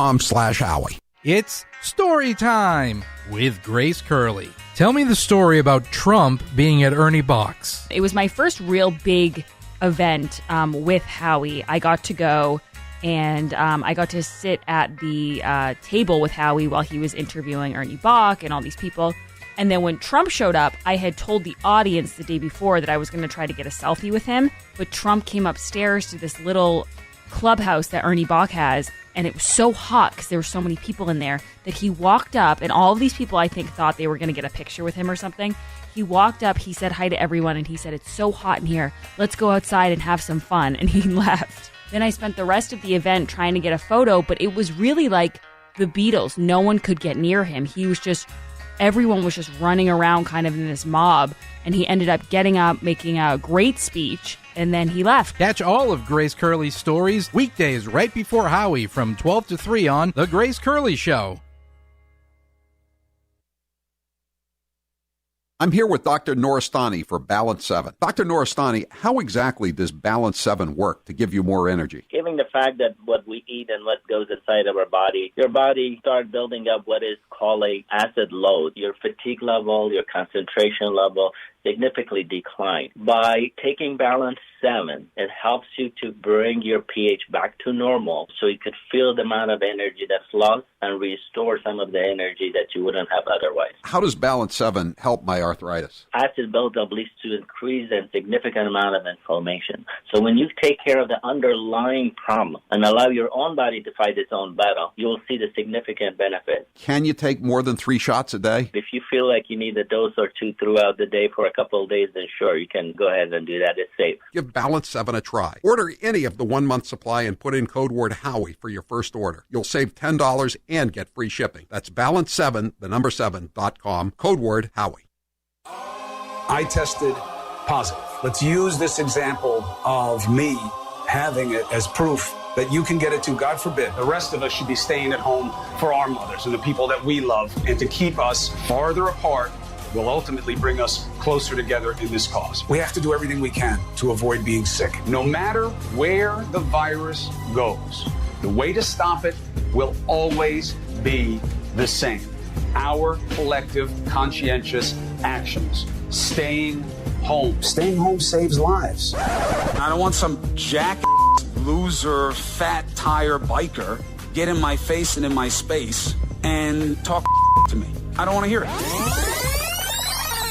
All right, here is the official re-entry from the basement. You're a phony! Hey, this guy's a great big phony!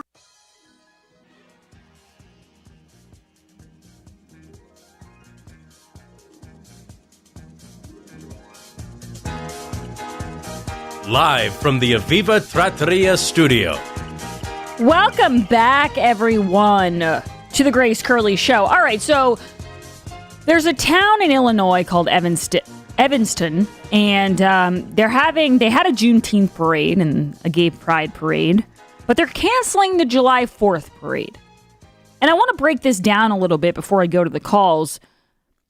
Let's go over their Juneteenth celebration. Juneteenth commemorates the end of slavery in the U.S. Join the city of Evanston and Evanston present and future in recognizing this holiday at the annual Juneteenth parade and community celebration. Parade. The celebrations will begin at 11 a.m. with the parade. Blah, blah, blah, blah, blah. It will begin in the parking lot at the community center. It will proceed up to Dodge Avenue. Community celebration. Following the parade, join in an afternoon of art, music, food, and community at the park beginning at 12:30. And then there's a meeting where they talk about Malcolm X and Dr. Martin Luther King Jr. And it's a play that will virtually broadcast on June 19th, 25th, and 26th. But there's a lot of human interaction going on this Juneteenth celebration. Now let's go to the Show Your Pride event in Evanston. Help celebrate by joining Evanston Pride on Saturday, June 26th for a drive-by house parade beginning at 1 p.m., a community picnic beginning at 3, and candle lighting ceremony and memorial at the Civic Center beginning at 7. Now here's the kicker. Here's the July 4th celebrations. The Evanston 4th of July Association has decided to cancel its fun run, parade, band performance, and lakefront fireworks shown for Independence Day this year. Join the association for a safe, creative, virtual celebration instead. Tune in on Sunday, July 4th to enjoy the broadcast. So there's no picnics and parades for the 4th of July. You know, Independence Day doesn't make the cut, despite Joe Biden's, sincere efforts to get us all to have a BBQ outside and maybe even eat a hot dog. It's not happening in Evanston. You look like the 4th of July. It makes me want a hot dog real bad. It's going to be virtual. And so this begs the question, at least in my mind, obviously my first instinct is, oh, well, it doesn't matter because it's 4th of July. So that's why they think it can be virtual. Because they, the liberal, the left, the people in charge, they don't care about the 4th of July. So the gay pride parade can be in person. And I'm happy about that. I'm happy about all of these events being in person, whether it's Juneteenth celebrations or the gay pride parade. But there does seem to be this preference for certain events over other events. And we've seen this happening for a long time. But then another part of me says, Grace, hold on. This might not be as political as you think. What's up with this 4th of July association? Could there be a bit of laziness happening here? Because it's definitely the lazier option to hold these things virtually. That goes without saying. And don't even try to convince me like, oh, no, it's actually more hard setting up the IP address and, making sure everyone can log in at the same time. No, it's lazier. And I actually had a friend who had her high school reunion. And it was right as things were starting to open up. And I said, oh, that's so cool. Where are you guys doing it? And she said, oh, it's virtual. And we talked about it. I said, you think the party planning committee there just kind of thought they could milk this for a little bit longer? She was like, yeah, probably. We all have to buy our own supplies and make our own drinks at home. There's like a cocktail for the reunion that we all have to make. I said, high school reunions are pretty brutal in general. I mean, I went to mine. It was pretty fun. But a lot of them, it's painful. Especially when you see the old teachers, and some of them you had, some of them you didn't. And again, I enjoyed mine. But if someone had said to me, oh, do you want to go to that? It's virtual. That would be a hard no from me. Without a doubt, that's a no. So I'm starting to wonder, is this political and is this virtue signaling, or are the planners in our society just joining the I don't want to put on real pants incorporated of America? That's where I'm kind of, because maybe the Juneteenth committee just had a little bit more pep in their step than the 4th of July association. And that's what I want to zero in on. I've noticed that there are still some virtual events, but most people are dying to get back in person, especially most charities, most things where they have to raise money with golf tournaments, hospital charities. They really want to get back in person because those virtual galas did not bring in the same amount of bucks as when you get a bunch of people in a room and give them a few drinks and they start getting very generous with their wallets. People aren't doing that when they're staring at a computer screen. But I do wonder this. Is it because it's the 4th of July and, the credulous boomer rubes like to come out and watch the fireworks? Or is it because the party planning committee just decided, we're going to take a slide. We don't want to get all together and try to figure this thing out. And that also makes me think of Black Lives Matter, because during a lot of the protests, Black Lives Matter protests were okay, but other protests were not okay. So I don't know which one it is. I don't know if it's political or lazy, but we're going to kind of break that down. Zebra, you're next with Grace on the Grace Curley Show. We'll keep taking calls, by the way, 844-500-4242. Go ahead, Zebra. Thank you, Grace. I think your second story is right in line with what I commented on the first. Really what it is assault against independence, whether it's independently taking the vaccine or deciding not to, or celebrating the individual's independence. They're for collective thought, and you do what we tell you. They're not for independence. So whether that's what, unless of course it's a select group that they want to voice forward to virtue signal. But the proof of this is questioned why. Why would you take a risky vaccine and not even test for antibodies that you might have already had it? If they really cared about the individual kid, they'd be testing them before they put an experimental shot in their arm. The truth is, it's about conformity. And we don't conform. We think for ourselves. Thanks a lot, Grace. Bye. Thank you, Zebra. I also think there's an element of rules for thee, but not for me. And that goes with everything. That goes with the vaccine. That goes with these celebrations. It goes with, Hunter Biden can say racial slurs, but, one of the expendable young kids might say it and they get kicked out of school. There's a lot of double standards that were really put on full display over the past year, because you understood just how awful some of these people are. Joe, you're next with Grace on the Grace Curley Show. Go ahead, Joe. Yeah, I was just wondering if the same people that did the Juneteenth parade were the ones that had the money for 4th of July and they just blew it on that instead of 4th of July. Well, see, it says the Evanston 4th of July Association. So I would think they'd be like saving their money for this all year. I don't know. I think there's more to this story because the people who put on the Juneteenth were the city of Evanston and Evanston Present and Future. So it looks like two different organizers. It's not a bad theory, Joe. Maybe they just got a little ahead of themselves over their skis, you might say. But I don't know. I think that if I had young kids, I mean, there's nothing like the 4th of July. You know, you see the fireworks, you have, ice cream, you walk around. It's a great day, and it's fun for everybody. And I used to go to Hingham, and I would watch the fireworks there. So I would be annoyed if I lived in this town, and I'm like, wait a second. So everyone else has parades? Every group has parades, and then we want to have one where we celebrate this country and all the wonderful parts of it, and all of a sudden, COVID's back. COVID only comes out on the 4th of July. COVID doesn't come out on June 19th, but COVID comes out on the 4th of July. COVID is not a fan of Uncle Sam. That's what I'm gathering. He's not a fan of tables of 6 or more or fireworks. Those are his two bugaboos. COVID does not take the 4th of July off. No, COVID's like, I'm back for that one day, celebrity guest. I will be back for July 4th. Tim, you're next with Grace on the Grace Curley Show. Go ahead, Tim. Hi, thanks for having me on, Grace. Of course. So I'd like to make a prediction here. So the left is screaming about this new alpha strain of, I believe, a delta strain. Yes. And I have a fear. I can guarantee, I can see the headlines already. I can almost predict the future. It's going to say 4th of July canceled due to the Pride Parade and the June 19th, all the grills and gatherings and all the celebrations. And then they're going to turn around and say because of inequality, they didn't have access to the vaccines, and they're going to cancel 4th of July. Can already see it.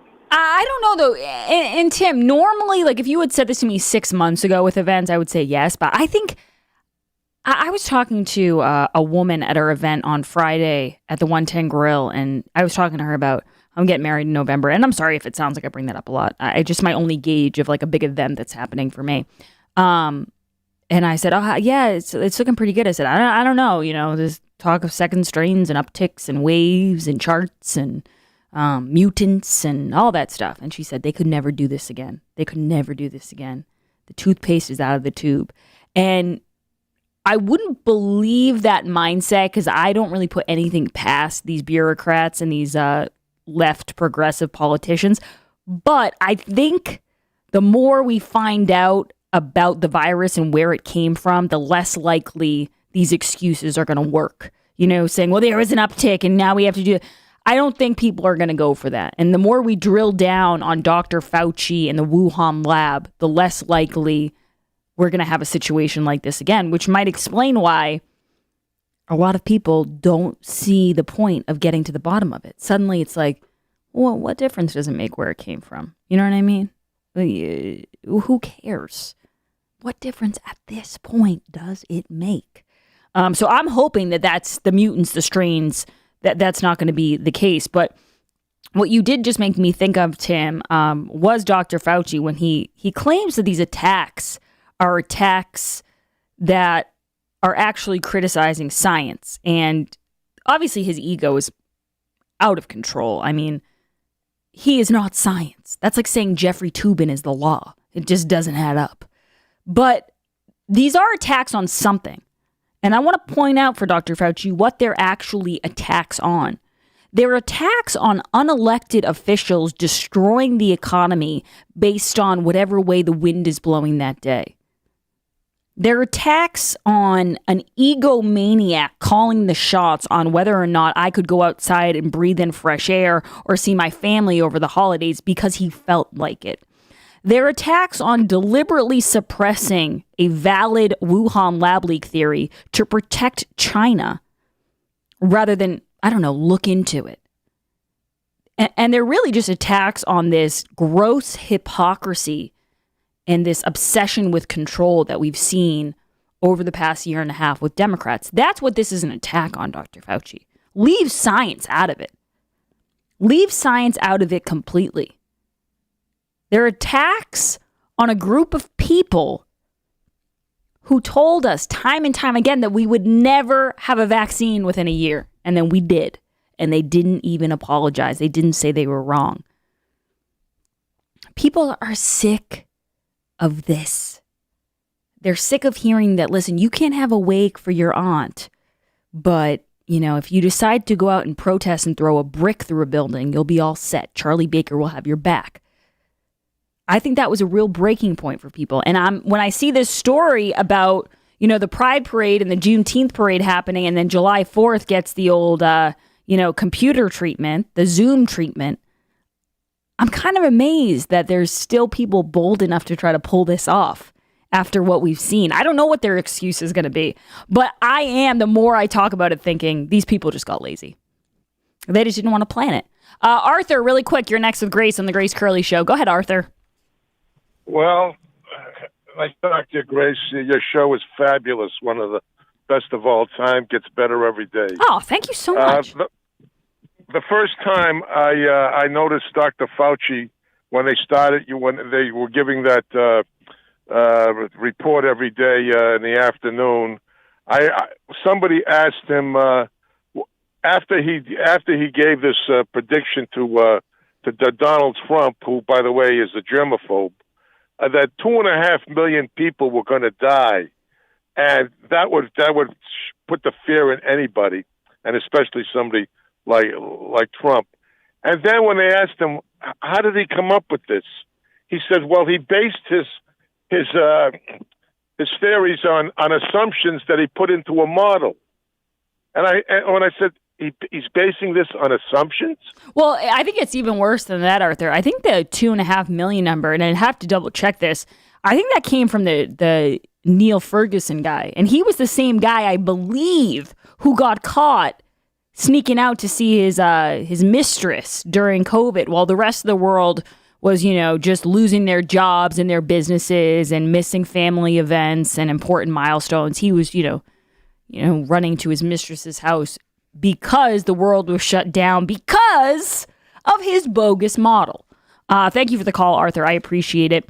I've had my fair share of free lunches during my time at the Howie Carr Radio Network. That is 1,000% true. We don't need a fact check on that. You guys have seen I'm eating food here all the time because we have a lot of great sponsors who come in, but nothing beats Aviva Trattoria. I was there recently. I got the eggplant Milanese. I was at the one in Malden. And I'm so excited that we're doing a remote at the Aviva Trattoria in Wrentham this Friday. And I believe it's our first remote at an Aviva. We've gone to their sister restaurant, the 110 Grill, and we've had Aviva in studio because they're the sponsor of my studio, but we've never had a remote there. And I'm so excited about this because, guys, I've been to the Aviva in Maynard. I've been to the one in Malden. These are beautiful restaurants with incredible staffs. And, the most important part, the food is to die for. You don't have to take my word for it. Jared can tell you. He's a pizza connoisseur, and he's a big fan of their farmhouse pizza. Yes, it's my go-to pizza. It's got the balsamic barbecue sauce. It's got chicken, bacon, leeks, and a honey mustard drizzle. But they also have a shrimp scampi pizza, which is out of this world. There's a chicken pesto pizza that we've tried. The margarita pizza is good, pepperoni. Yeah, if you want pizza, Aviva Trattoria is the place to go. They also have great pastas, chicken parm. Like I said, the eggplant Milanese, the salads are fabulous. So make sure you check out all of that. They have locations in Marlborough and Maynard, Wrentham, Westford, and their new location in Malden, which is beautiful. I was there last week. And also, guys, we'll be at Wrentham, like I said, on Friday. Make sure you make a reservation to that soon. Takeout is available, too. Now, to enter the Aviva VIP lunch, we're switching it up. You got to listen on Thursday for the Woke or Joke segment. We will compile the winners with last week's, and we will pick from a hat for the winner of the Aviva Trattoria VIP in-studio experience here at the Grace Curley Show. So make sure you tune in for that on Thursday, Woke or Joke. Don't go anywhere. We will be right back with more of your calls. And make sure to call Aviva Trattoria in Wrentham and book your reservation now. I cannot wait for Friday. It's going to be a blast. We'll be right back with more. This is The Grace Curley Show. Follow Grace on Twitter at @G_Curley.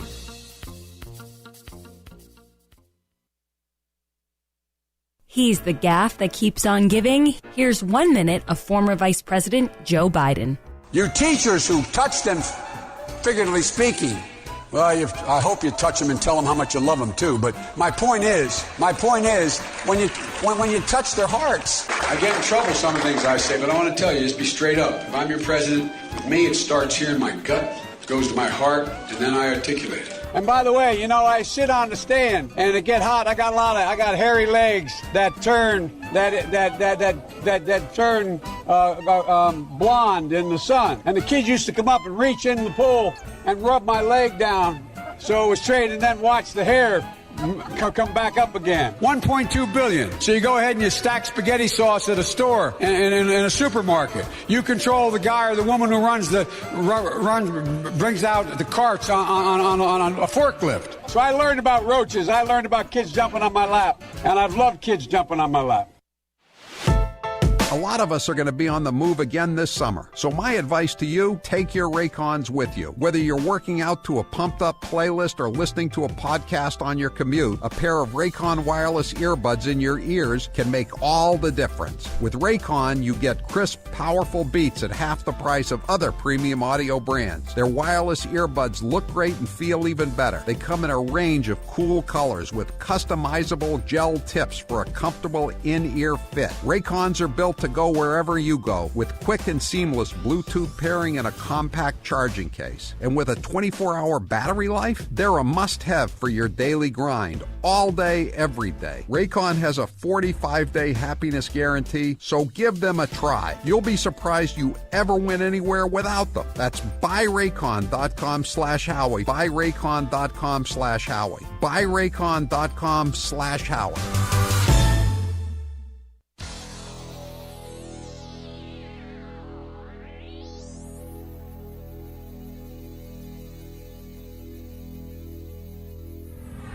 This is the Grace Curley Show.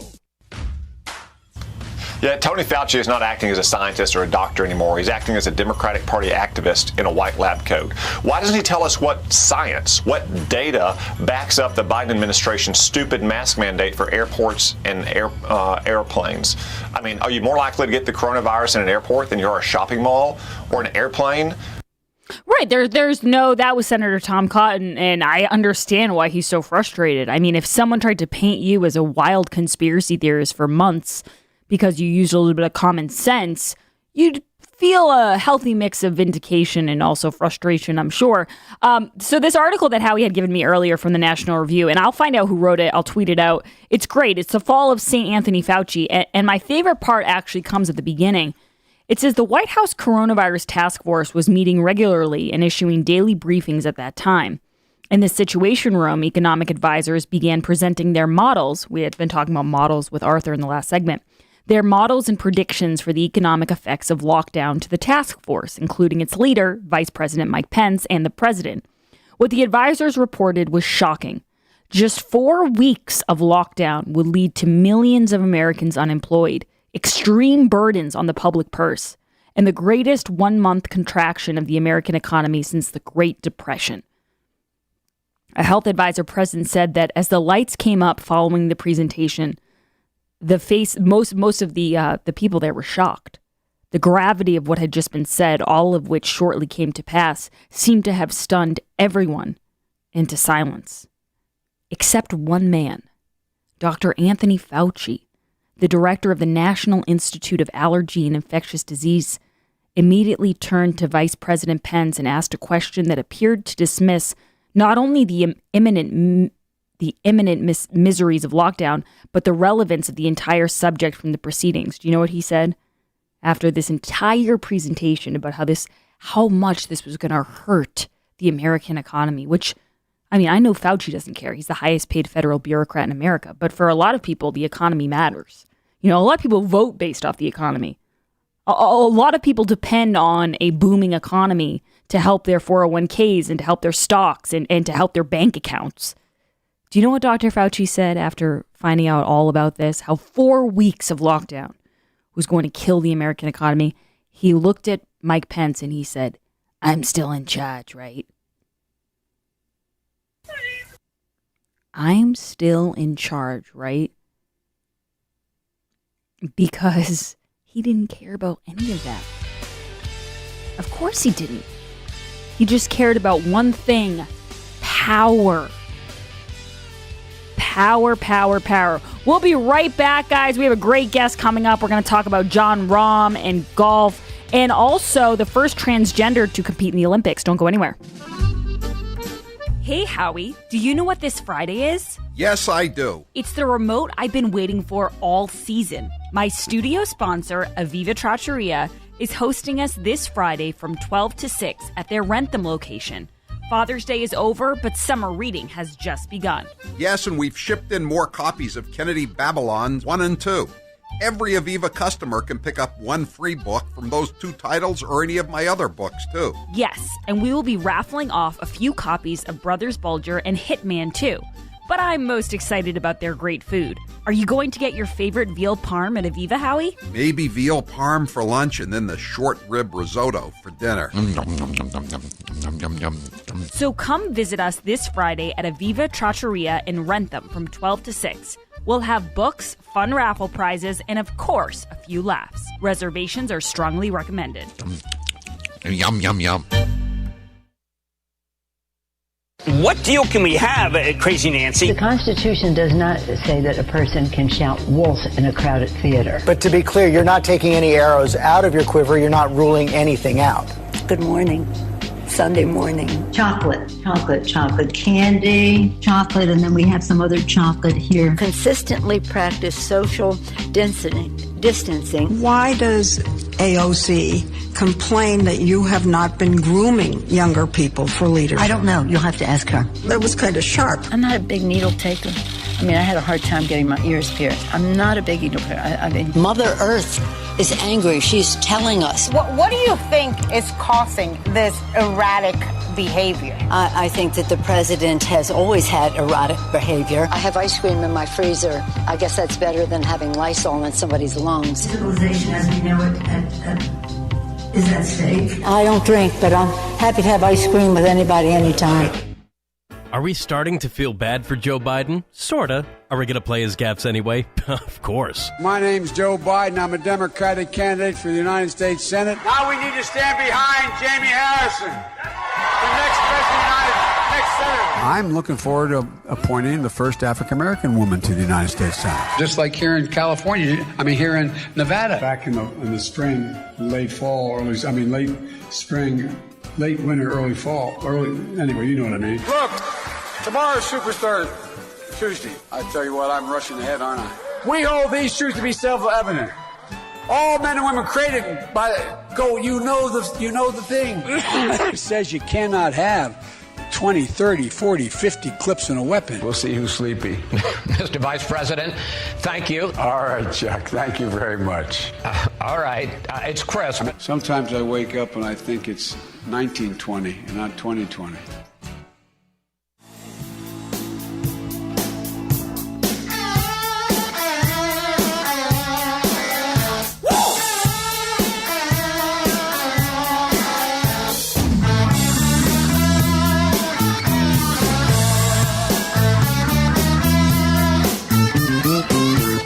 Hair loss is not one of life's more enjoyable experiences. If you're looking to fill in your hairline or reverse years of hair loss, DiStefano Hair Restoration will create a result that will be a transformative experience. The result of my IGT procedure was quite remarkable. I now have fuller, thicker hair so I can even wear it a bit longer. There are a few major decisions I've made in my life that I wish I did sooner. My hair restoration is number one. It was by far one of the best moves I've ever made. My hair looks awesome, and the confidence from having a full head of hair again has left me feeling great. I used to look in the mirror and dreaded seeing my ever-increasing bald spot. Now when I look in the mirror, I see the new me with a full head of thick hair. For information on how to make the same choice I did, go to hairman.com/Howie. What are you waiting for? More hair to fall out? Get the hair you've always wanted. hairman.com/Howie. Here's 1 minute of Congresswoman Alexandria Ocasio-Cortez. There's a lot of restaurants that are feeling the pain of racism, where people are literally not patroning Chinese restaurants. They're not patroning Asian restaurants because of just straight up racism around the coronavirus. So, only in America does when the president tweets about liberation, does he mean go back to work? When we, have this discussion about going back or reopening, I think a lot of people should just say, no, we're not going back to that.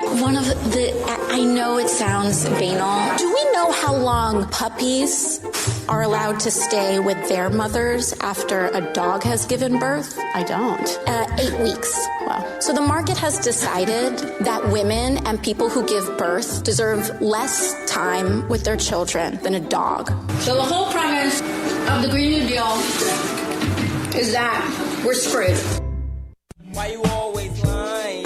I don't think we'd should ever shake hands ever again, to be honest with you. Just forget about shaking hands. We don't need to shake hands. We gotta break that custom. Right now, given what we're going through and maybe forever, nobody should be shaking hands. And I mean that. If you're swiping on a dating app like Tinder or Bumble or Grindr and you match with someone, If you want to go a little bit more intimate, well, then that's your choice regarding a risk. We may get to the point where I hope it's going to be in the fall where everything is back to normal. The only requirement might be to wear a mask. I hope that next Mother's Day we're going to see a dramatic difference. There's no guarantee that we will have a safe and effective vaccine. I feel extreme confidence in the safety and the efficacy of this vaccine. Once the process is complete, does that mean they can take off their mask? I would recommend that that's not the case. If you're vaccinated and you're outside, put aside your mask. You don't have to wear it. You can trust me.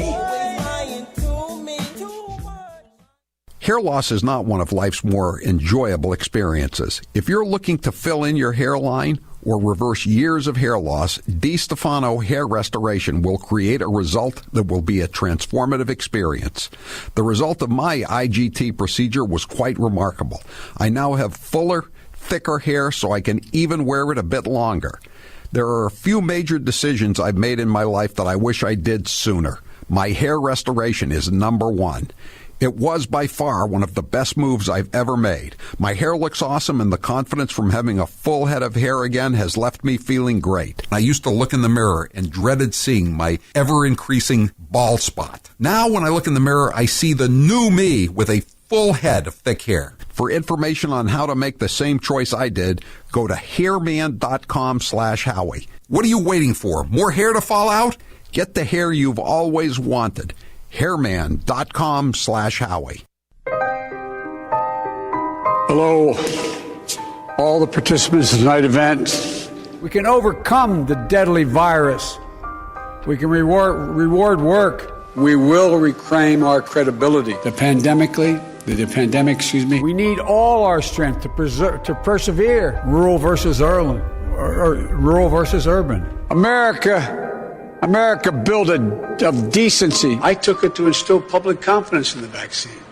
President-elect Harris took hers today for the same reason. Everybody is entitled to be treated with decency. All my colleagues I serve with in the House and the Senate up here. James Joyce was said to have told a friend, I understand they worry about their jobs.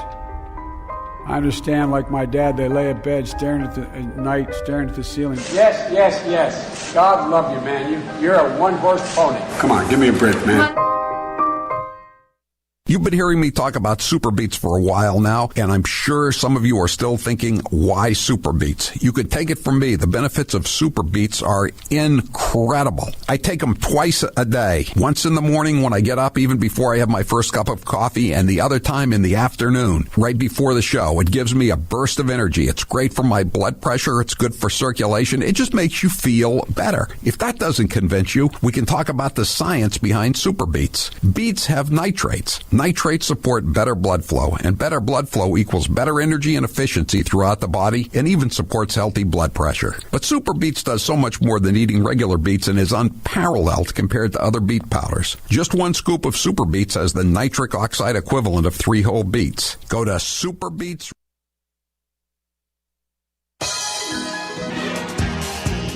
She's the Boston Herald's wittiest wordsmith, the last woman standing at the Whiskey Priest.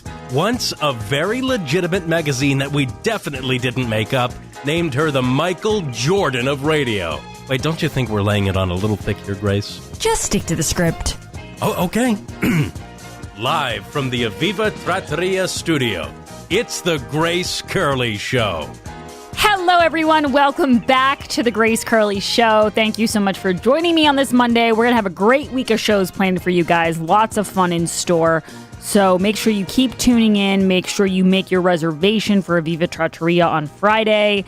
And we will handle the rest. We always do. All right, so I don't normally talk sports. I actually do watch a lot of golf, and that is because my dad is a huge fan of golf, and yesterday was Father's Day. I hope all the fathers had a great, great day. And because of that, there was a few elements of the U.S. Open yesterday that made it quite something to see. One of them was the fact that it's Father's Day. It always adds like a sentimental edge to those kind of things. But also the winner, Jon Rahm, just 2 weeks ago, he was forced to withdraw from the Memorial. And then yesterday he won the U.S. Open at Torrey Pines. His wife was there. His son was there. His father was there. It was very emotional. And I'm bringing on my sports expert to talk about something a little bit more serious. But first, Steve Happus, thanks for joining us. What did you think of the U.S. Open yesterday? Well, it's great theater as always. Whenever you have a tight lineup like it was at the U.S. Open, I mean, we've seen situations like with Dustin Johnson just blows away the field and it's not compelling. But that back nine, with so many players that were within one or two strokes, was just incredible TV and great competition. Now, do you think the PGA is kind of regretting the decision they made just 2 weeks ago to pull Jon Rahm off in front of cameras, tell him that he was positive for COVID and that he couldn't play? I mean, he was very gracious about it, Steve, especially with the interviewers. You know, he said he totally understood. But it did feel, I think a lot of people were upset by that. I think I think if it happened again, since this was the first time I think it happened like on live TV, I think a few of the times they've gotten results back before it started. But for one, it was bad. I think it was a bad look for them to do it as he left the course and he started, a little bit of tears, etc. But even that being said, I think if it wasn't done on TV and they recorded it after and talked with him, they might have come up with a better solution. And there was things thrown out that, well, maybe they could just have him play by himself, right? Just limited to him and whoever else he had exposure to, so he could play. I mean, he was 6 strokes ahead. Would have went into the final day. I think it cost him a little over $1.2 million. He would have won. He won this tournament the previous year, so he was going to defend his title. And I think it was just unfairly done the way that they handled it. Especially, listen, if it was 6 months ago and COVID is still a little bit more serious, I think, from an optic standpoint, probably right thing to do. But now, since we've been, and no pun intended, on the back nine of COVID over the past few months, I think they could have handled it differently, found a way to let him play, and still, from an optic standpoint, not get backlash from, the woke people in this universe. Yes, so we were very happy for Jon Rahm yesterday. It was a great moment, great TV. Steve Happus, first of all, I should introduce you a little bit better. You're the sports prop philanthropist. A lot of people know you as Dakota from Braintree. You're a Boston sports radio yacker. And I wanted to give you that question first because it's feel good and it eases you into it. And now I'm getting to the question that might make you, it's a little bit trickier. New Zealand weightlifter Laurel Hubbard becomes first transgender athlete to compete at the Olympic Games. She'll be at the Tokyo Games, and this decision set fuel to a debate that has been going on for a long time now, depending on where you stand. Some people think this is going to ruin women's sports forever. Some people say, hey, we're just being inclusive. It's no big deal. Stop being such a bigot. Steve, where do you fall on this? Well, if this happened in golf, right, and just think of it, since, we're talking about golf, and if I was going to become transgender and then hit from female tees, I would be able to dominate every tournament going just because I'm a male athlete, at least in my opinion. Now, that doesn't take away that there's plenty of, top female professional golfers, but it's weightlifting. I think there's Chelsea Wolfe, who's going to be an alternate on the BMX US team. She may not compete. But as it relates to this, they want us, during this whole thing of COVID and everything, they said, believe the science, believe the science. Well, they're trying to include people that have changed their body. and they're trying to see if there's I guess it's unfair, or is there a competitive edge if you decide to become transgender and that's what you want to participate as. Well, the scientist says, yeah, there's definite proof that there's a huge advantage. So in the wake of trying to be fair, how is this fair for the other people competing, in the weightlifting or BMX or soccer? I think there's a Canadian soccer player, Quinn, that is also transgender that's playing. So where's the fairness in that if you want to believe in the science? Because I don't care who they are, there is a huge competitive advantage for someone that was a man becoming a female and competing against other born females. I don't know if anybody can argue that point.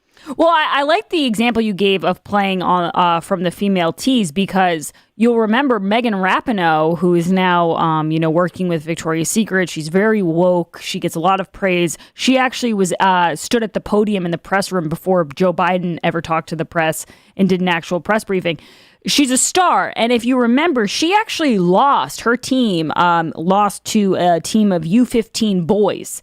And so there's this idea that it doesn't mean anything and that, the biological advantage isn't there is absurd, because you have a professional soccer team versus 15-year-old boys and they get beat. And it's no disrespect to them. They're incredible players. But there is just this huge difference when you're dealing with men versus women. I mean, we all grew up that way. I think when I was back in good old Quincy, Massachusetts, growing up in Little League, there was a few females that played on the boys' Little League. It was only, and you know what? Those girls could compete with us. They didn't have to be transgender. They could just compete. And maybe that's just the way to do it. If you're a female and you have the talent, you should just open up that talent to both genders. And that way that would solve the issue about the whole transgender thing in one fashion, because, I think someday we'll have a female player in the NFL. There's been kickers in college for, field goals. I think someday you'll have a female be able to play some type of position in baseball, whether it's pitching. I think they could probably handle it on the pitching side. But I don't know. I think that's more of the way to go, is you want the inclusion and the fairness. But I'm a big believer is that how you were born and how your body is, that should decide whether who you have to compete against, because the physical architecture and the DNA makeup is different between men and women. It's always been that way, and it's always going to be, and it's just unfair. And so that brings back the whole fairness situation. I'm speaking with Steve Happus. You guys can follow him at Dakota Happus on Twitter. He's usually known as Dakota from Braintree. Now, Steve, I want to talk a little bit about that, because this is the first time it's happening at the Olympics, but this has been happening in high school sports for a very, very long time. And I think the difference is this is something that always bothers me about agendas and politics, is that people tend to not care until it happens to them. And I think for a lot of these big, uber successful athletes, they always say, well, no, it's all about inclusivity. They don't care if a high school girl from Connecticut loses her scholarship. That's not going to affect them. But now that it's hitting closer to home, now that some of these male athletes who've had to train, these female athletes who have had to train their whole lives, they've skipped birthday parties, they've missed weddings to really try to become the best in the world. Now that their opportunities are going to be taken away from them, do you think more people are going to start speaking out?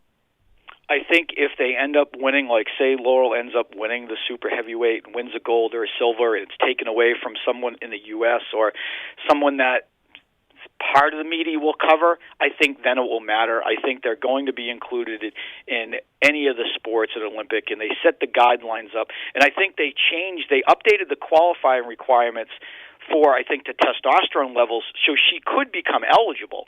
And, I think if she ends up winning, then there'll be a backlash. But, if they don't end up competing and winning, then nobody's actually going to care, to be honest with you. Yeah. And another question I wanted to ask you, Steve, because I know you watch a lot of basketball, and I've always thought about this. And I know the argument, people always say, all right, so LeBron James gets paid, an obscene amount of money. I don't know how much it is right now off the top of my head, but it's a lot. And then the women who play basketball in the WNBA, they don't get paid nearly as much. Women's sports don't draw in as much of an audience, and therefore advertisements don't go for as much. I get the logic behind it. But based off the left, the woke, and all of this, I wouldn't be surprised if in the near future people start saying, well, LeBron, put your money where your mouth is. If female athletes are just as important, then you either take a pay cut or you share your wealth. Well, that'll never happen. You know as well as I do, because the woke community is the biggest hypocrisy going. So, it's all about their dollars first, right? Like LeBron, as much as LeBron says and tries to be woke, if it's going to affect his pocket, he's not going to be for it.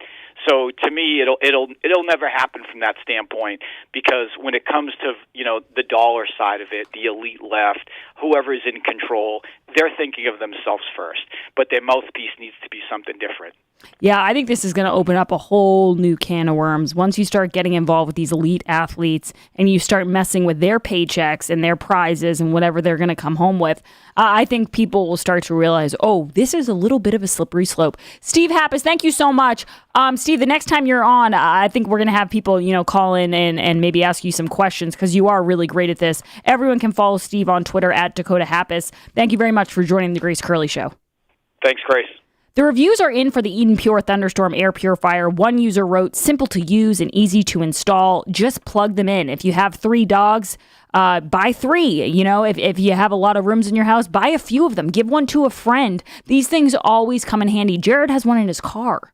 Yeah, I use it to keep my car clean of, any odors that come into the car, as they do, especially in this heat. But the pollen, the different allergens, things that are in the car that come in either through the air filter or they just come in when you get the windows open, and it just lingers. And there's some areas you just can't clean no matter how hard you try. That's why I keep the Thunderstorm in there, because it ionizes the air in my car. It creates a super oxygen, and I'm not sniffing and coughing and sneezing. My eyes aren't watery in my car. It's fantastic. Yeah, it's also great for cooking. If you have some of that garlic or fish smell that tends to linger, or just a damp smell in your basement, order today and order more than one, because you're going to want more than one. Another owner said, this is the second time I have ordered the Thunderstorm, and now I have 5. My house, including my basement, has never smelled so fresh. I love them. You will too, guys. Order the Thunderstorm today at EdenPure.com. Click on the Grace banner and put in code word GRACE10. That problem room will no longer be a problem again. That's EdenPure.com. Click on the Grace banner and put in code word GRACE10. It looks like people want to talk about this. If you want to talk about Laurel Hubbard, the first transgender athlete in the Olympics, we'll do a segment on it. We'll take calls next. I'm going to be on Newsmax later, and I think that's one of the topics. And I'm trying to kind of figure out. I feel like Howie getting inspiration from the text line. I'm trying to figure out what most people are thinking about this. I think it's a horrible idea, and I think it will be interesting to see some of these elite athletes start to realize that, their lives could be affected by this deranged policy, just like, that runner in Connecticut. It could affect them too. We'll be right back, 844-500-4242 with your calls. This is The Grace Curley Show. You can call her late for dinner. Just don't call her Gracie. It's The Grace Curley Show. Joe Biden accuses Trump of being a racist, but if you listen to Biden's comments, you would agree that he doth protest too much. If you take a test where you're taking cocaine or not, what do you think, huh? Are you a junkie? What do you the first mainstream African American who is articulate and bright and clean? And Madam President, we have predators on our streets. That kid wearing the hoodie may very well be the next poet laureate and not a gangbanger. They are beyond the pale, many of those people. God love you. You've been here all day. My Lord, you may feel like you're being incarcerated. We have no choice but to take them out of society. Poor kids are just as bright and just as talented as white kids. I think the two-party system is good for the South and good for the Negro. They're going to put you all back in chains. Unlike the African American community, with notable exceptions, the Latino community is an incredibly diverse community with incredibly different attitudes about different things. If you have a problem figuring out whether you're for me or Trump, and you ain't black.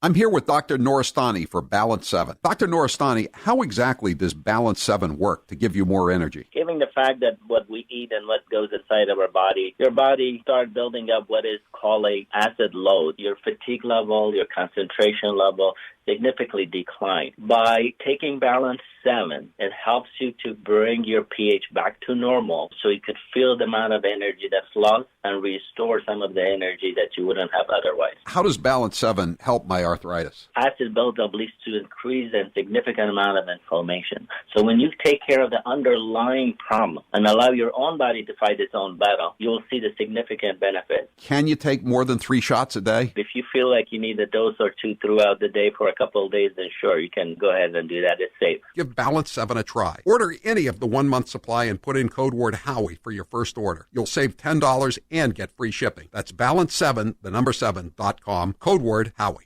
They're outlandish, they're outrageous, and they're hypocrites. They're the women of The View. Bernie was so menschy in that moment, like a real guy. I actually am aroused by him. Timothy McVeigh was a Christian.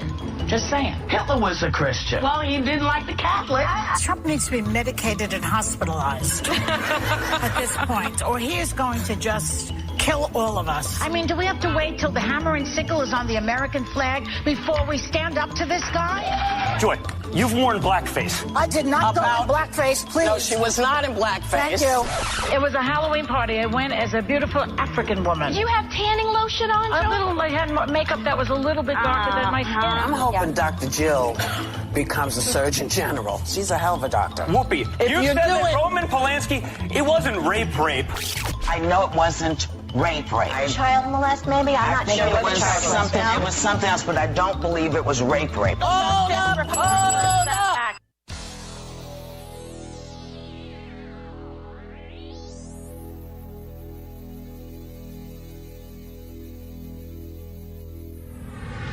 Grace Curley. She's the cool kid at the lunch table. I want a hamburger, no cheeseburger. I want a hot dog. I want a milkshake. I want potato chips. You'll get nothing like it. This is the Grace Curley Show. Welcome back to the Grace Curley Show. This is from Reuters. Weightlifter Laurel Hubbard will become the first transgender athlete to compete at the Olympics after being selected by New Zealand for the women's event at the Tokyo Games, a decision set to fuel the debate over inclusion and fairness in sports. We're going to fuel that fire right now. Tom, you're next with Grace on the Grace Curley Show. Go ahead, Tom. Tom? All right, he's not there. Daniel, you're next with Grace. Go ahead, Daniel. Hi, Grace. Hey, so my observation is that while there's lots of transgender women athletes trying to break in, I don't see the big rush for transgendered men athletes trying to get into men's sports, whether it's football, baseball, basketball. I think that supports the theory that there clearly is an advantage for a male, a biological male. That's a very, very valid point. You don't hear, and if there's examples, please, send them to me.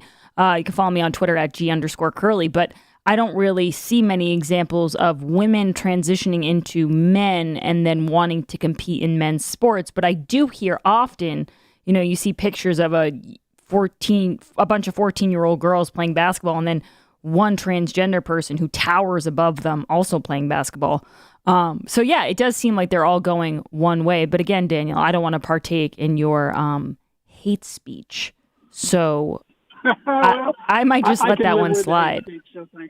Yeah, it's going to be interesting watching this play out. This is not going to be the first case. It's not the first case, and it's definitely not going to be the last. This is what happens when you stop being able to say, I'm a man, or I'm a woman, or I'm a mother, or I'm a father. When there's a real purpose to destroying the language. In fact, I found a TikTok that blew me away. Did you know you can change genders based on the hour? This is something that it's really incredible. It's like getting a headache. Like it comes and goes within minutes of itself. Let's play this TikTok. Oh, actually, I'm gender fluid. Oh, okay. Wait, what does gender fluid mean again? Gender fluid means my gender changes depending on the day or week, or even depending on the hour. It also means the pronouns I'm comfortable with can change too. Oh, so how do I know what pronouns to use for you and other gender fluid people? We all express them differently, but personally I express them through color-coded bracelets. Pink means she, her, yellow means they, them, and blue means he, him. And if I'm comfortable with more than one pronoun, I will combine them. Oh, okay, so today's she, they day? You got it. I'm confused. So now we have bracelets based off the gender, but we also have bracelets based off how close people can get to you in the supermarket because of COVID. So what if you have the green bracelet on for go, but you also have the yellow bracelet on for he, him, but people think the yellow means I'm comfortable. There's too much color coding. I've never been a good color coder. Yeah, I don't like to, judge based on colors. I like content of characters. So I think all the bracelets should be the same color in terms of equality. By the way, a blue for he, him, and a pink for she, her, that's fairly stereotypically gendered. That is bordering on Republican Neanderthal thinking. Yeah, that's setting us back. That's setting us back 50 years. That's Jim Crow 2.2. On steroids. Don, you're next with Grace on the Grace Curley Show. Go ahead, Don. Yeah, good afternoon, Grace. You're doing a great job again. Thank you. I thought that this whole physical thing had been addressed by the Olympics many years ago with a couple of letters like XXYY. That kind of spells it out. And it's kind of interesting to be watching all this because there's no logic to it. I have something called Prop 9, which is supporting female athletics in college. Well, you can throw that out the window if you're a decent high school athlete and decide that you want a scholarship. How can they stop you from having a scholarship under Prop 9 and whatever the sport is? It's just insanity. Yeah. And we're talking about a minuscule section of the population driving the rest of us. It's not hate, it's just logic. And I think that's the part of this that I've always noticed is I have no problem with any group of people, transgender people. I have no problem accepting people and all of that. But if the pursuit of your equality makes it so unfair for other people, then it cannot be the right answer. This can't be the solution. In order to make this equal for transgenders, you're going to put females at a disadvantage. As a proud woman, hear me roar, that doesn't sit right with me. All right, we still got more calls on this. 844-500-4242. Weigh in on the other side. This is the Grace Curley Show.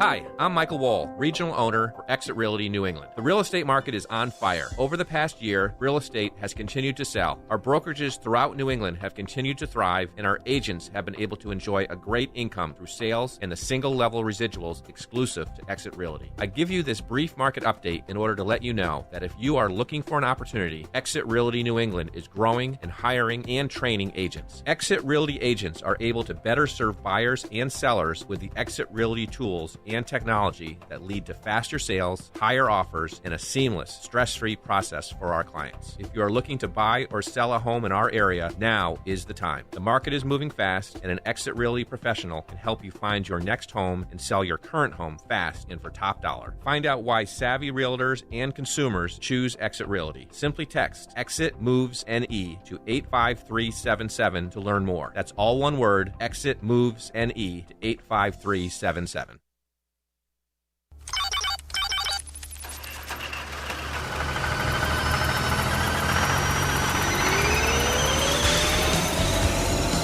Country needs to know about Howie. Howie is sort of an insidious force in this area. His show is listened to mostly angry white males.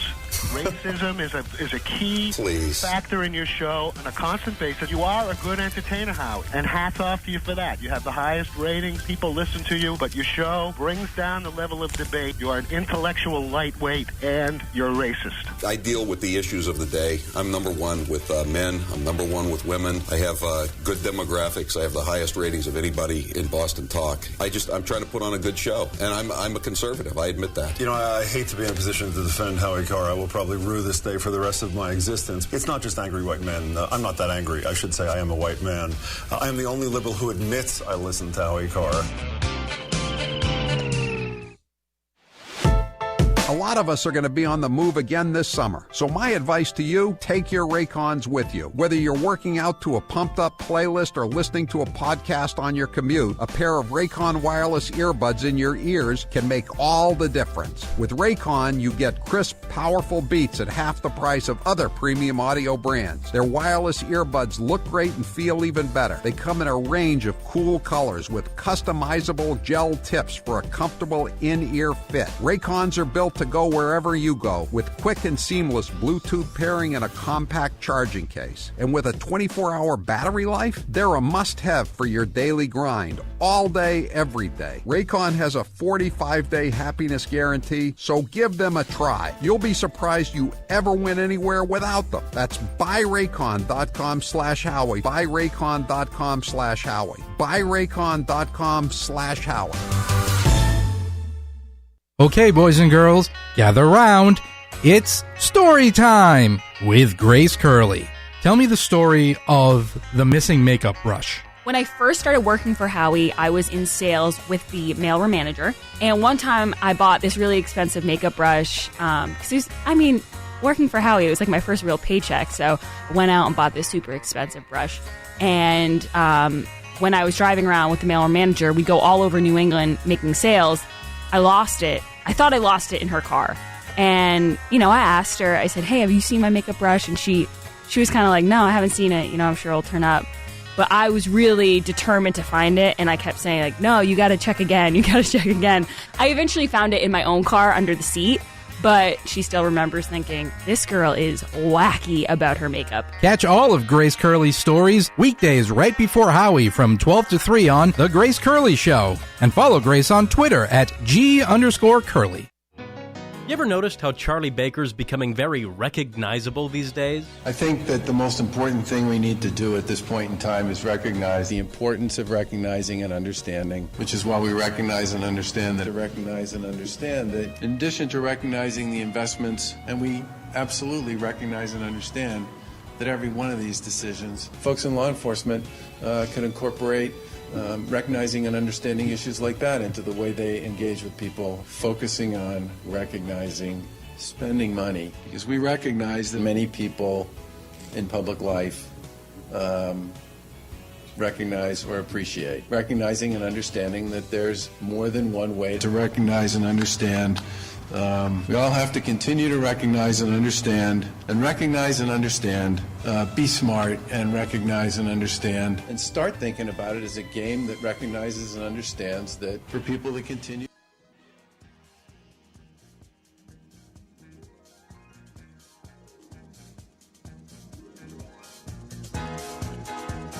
Live from the Aviva Trattoria studio. Welcome back, everyone, to the Grace Curley Show. We're having an interesting conversation about Laurel Hubbard, who New Zealand has decided is going to compete in the women's weightlifting in the Olympics. She is going to be the first transgender athlete to compete at the Olympic Games. Hubbard will compete in the super heavy 87, the super heavy category. Her selection made possible by updated qualifying requirements.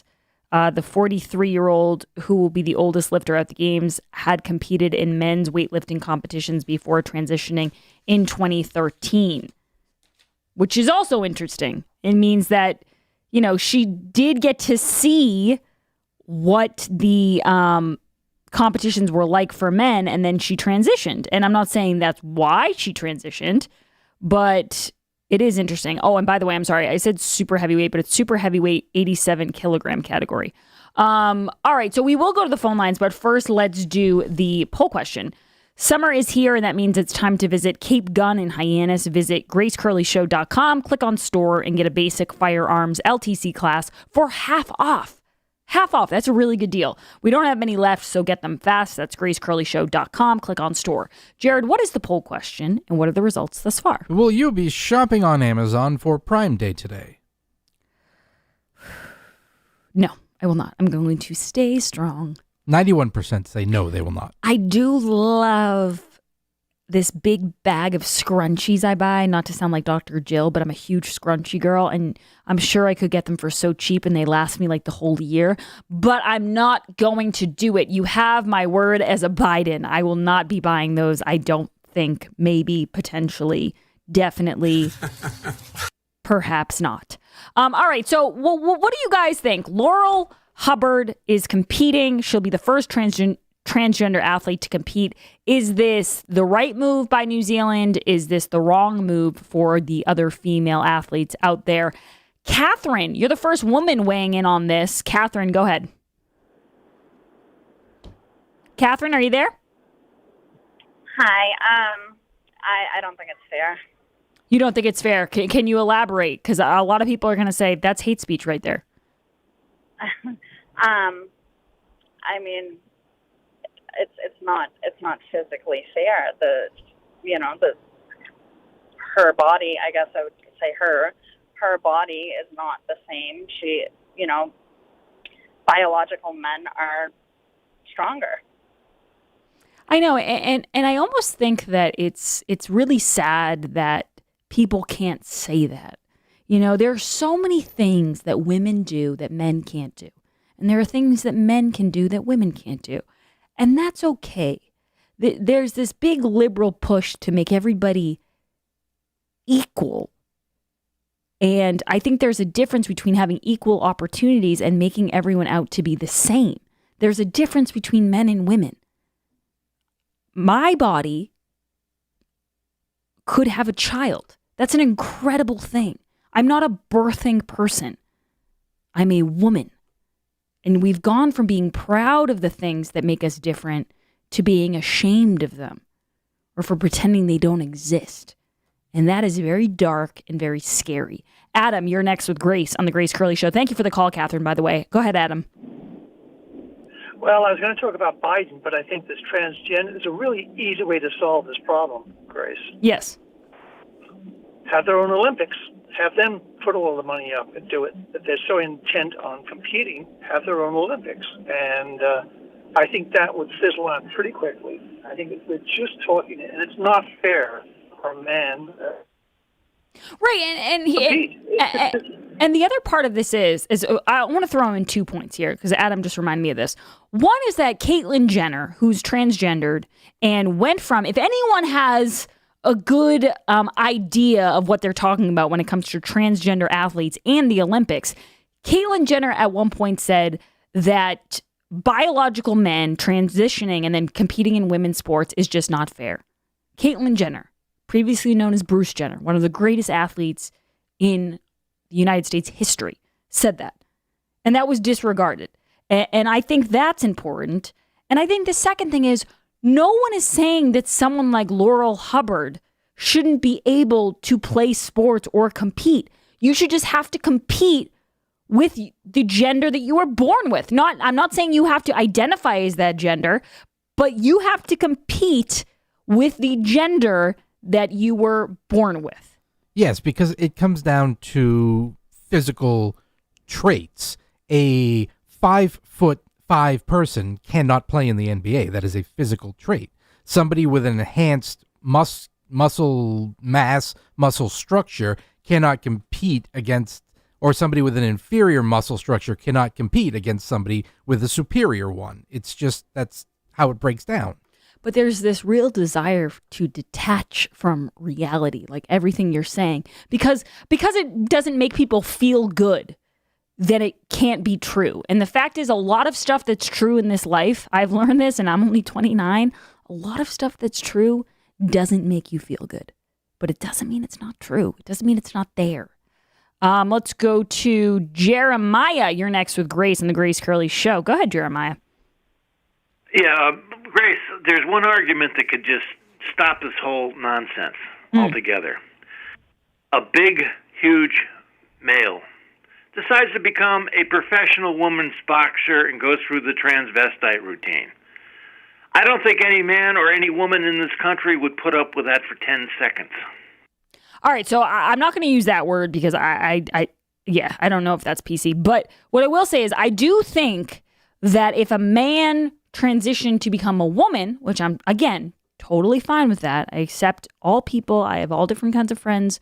I'm not hating on anyone here. But I think if a man transitioned to become a woman and wanted to go into boxing or to a female sport, it would be a whole different conversation. And to me, that's right there an issue. Because what's the difference? If there's no difference, then why would it be different for a man to transition into a female and compete against females? Or a female transition to a man? I'm lost. I don't even,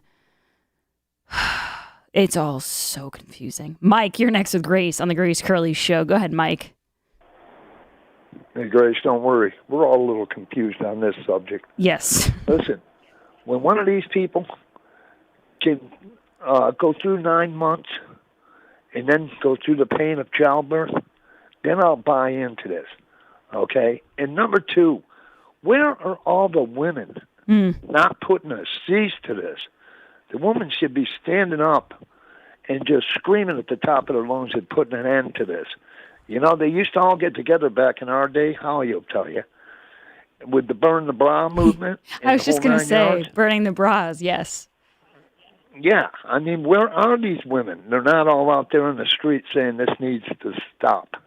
No, I totally agree with you. And I actually am realizing there's a lot of fake feminists out there, because if you're really a feminist and you really stand up for other women, then you would understand how unfair this is to women.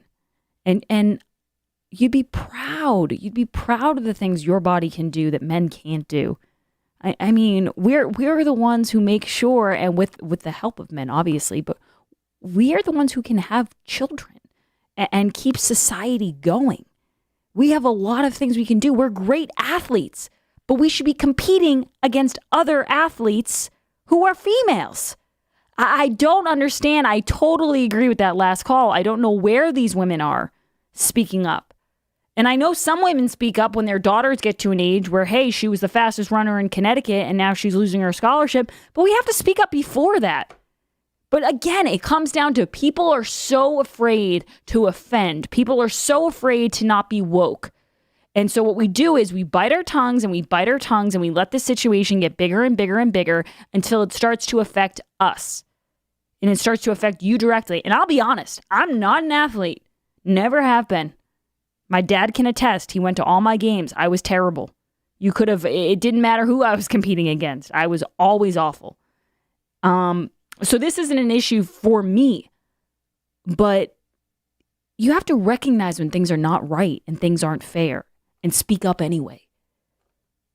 Tom, you're next with Grace on the Grace Curley Show. Go ahead, Tom. Hey, wind the clock back to the 1972 Olympics. This person is not going to be the first transgender person. All right, we're moving on from that as well. See, this is one of those topics. You're gonna get some crazy things in here. Let's go to Mark. You're next with Grace on the Grace Curley Show. Go ahead, Mark. Hi there, Grace. Great show. I just think we are using the wrong term.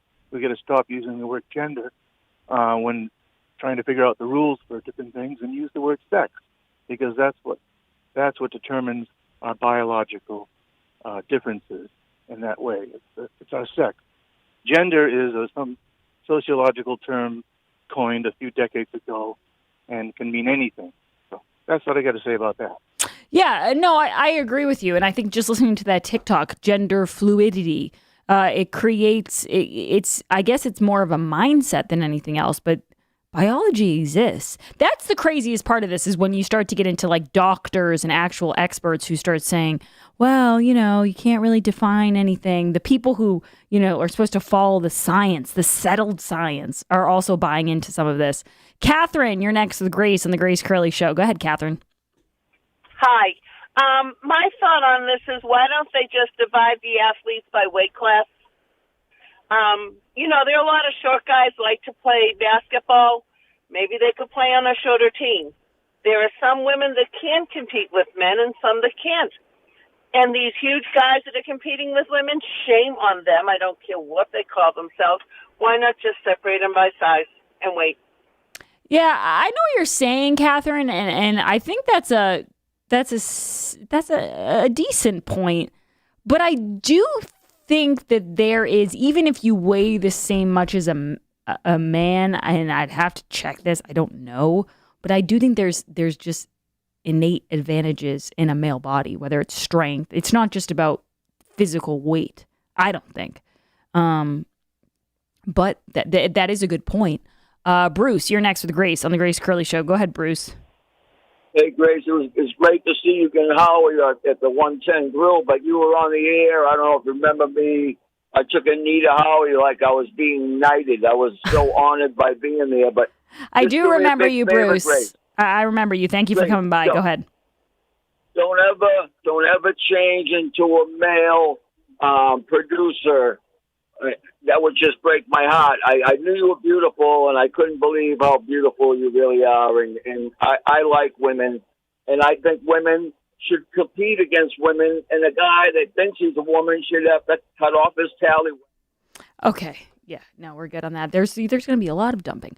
All right, we got to go to the other side. 844-500-4242. When we get back, we'll be talking to Howard Lawrence Carr. Don't go anywhere. It's the Grace Curley Show.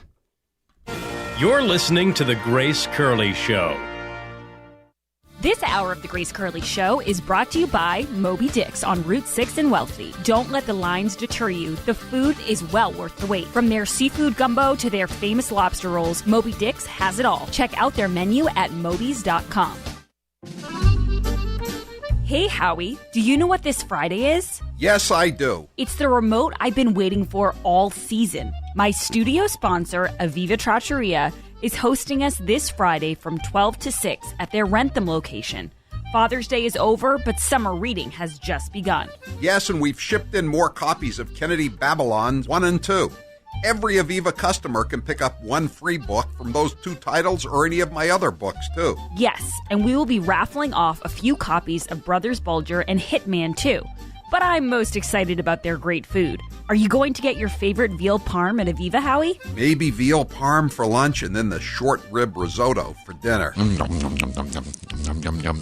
So come visit us this Friday at Aviva Trattoria in Rentham from 12 to 6. We'll have books, fun raffle prizes, and of course, a few laughs. Reservations are strongly recommended. Yum, yum, yum.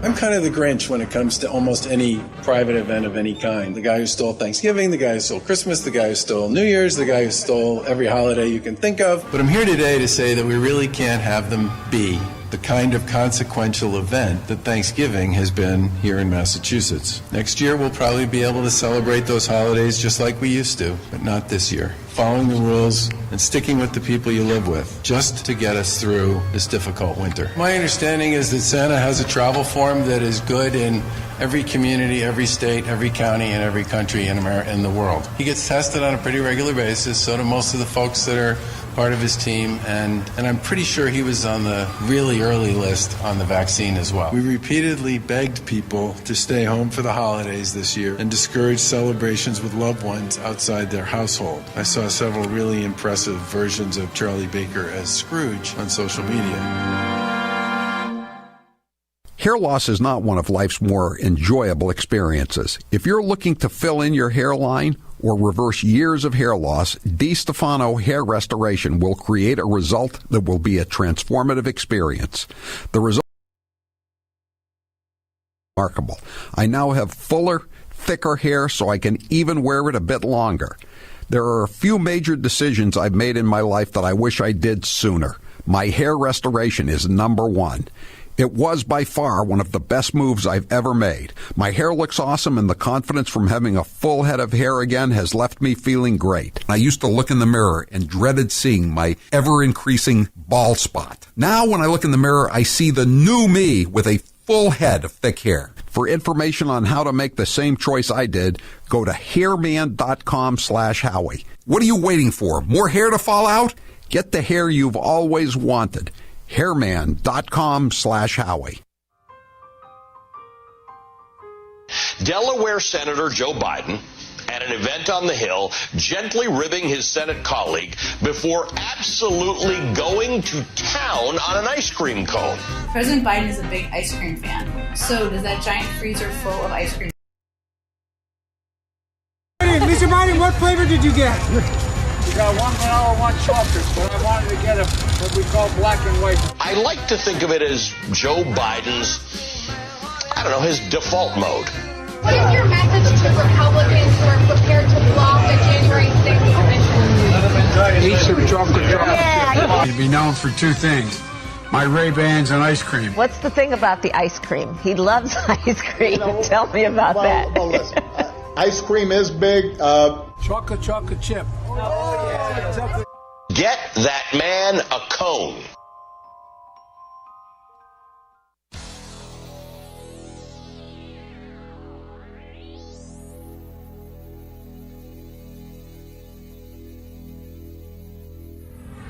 Start the afternoon off right. Now what? Here comes a girl. Here she is. This is just the best part of my day. It's Grace Curley. Welcome back to the Grace Curley Show. I am joined now in studio by Howard Lawrence Carr. Howie, thank you very much for being on the program. Thanks for having me. All right, Howie. So I wanted to ask you a little bit about Sheldon Whitehouse. He's involved in a club. I didn't know these clubs still existed. All white. You don't know much clubs. about our Yankee brethren, do you? I don't. Early. I'm proud that I do not know much about them. Let's play Sheldon. I think you'll be impressed with this reporter. She was very, very good. I really liked it. I wish she could do some reporting with Jen Psaki and Joe Biden, but unfortunately she stuck to the Sheldon Whitehouse beat. But let's listen to her questions for the senator. Back in 2017, you had expressed concerns about the membership of the all-white Bailey's Beach Club, said that you hoped it would become more diverse. Now, your family's been members. Your wife is one of the largest shareholders. Has there been any traction in that? Are there any minority members of the club now? I think the people who are running the place are still working on that, and I'm sorry it hasn't happened yet.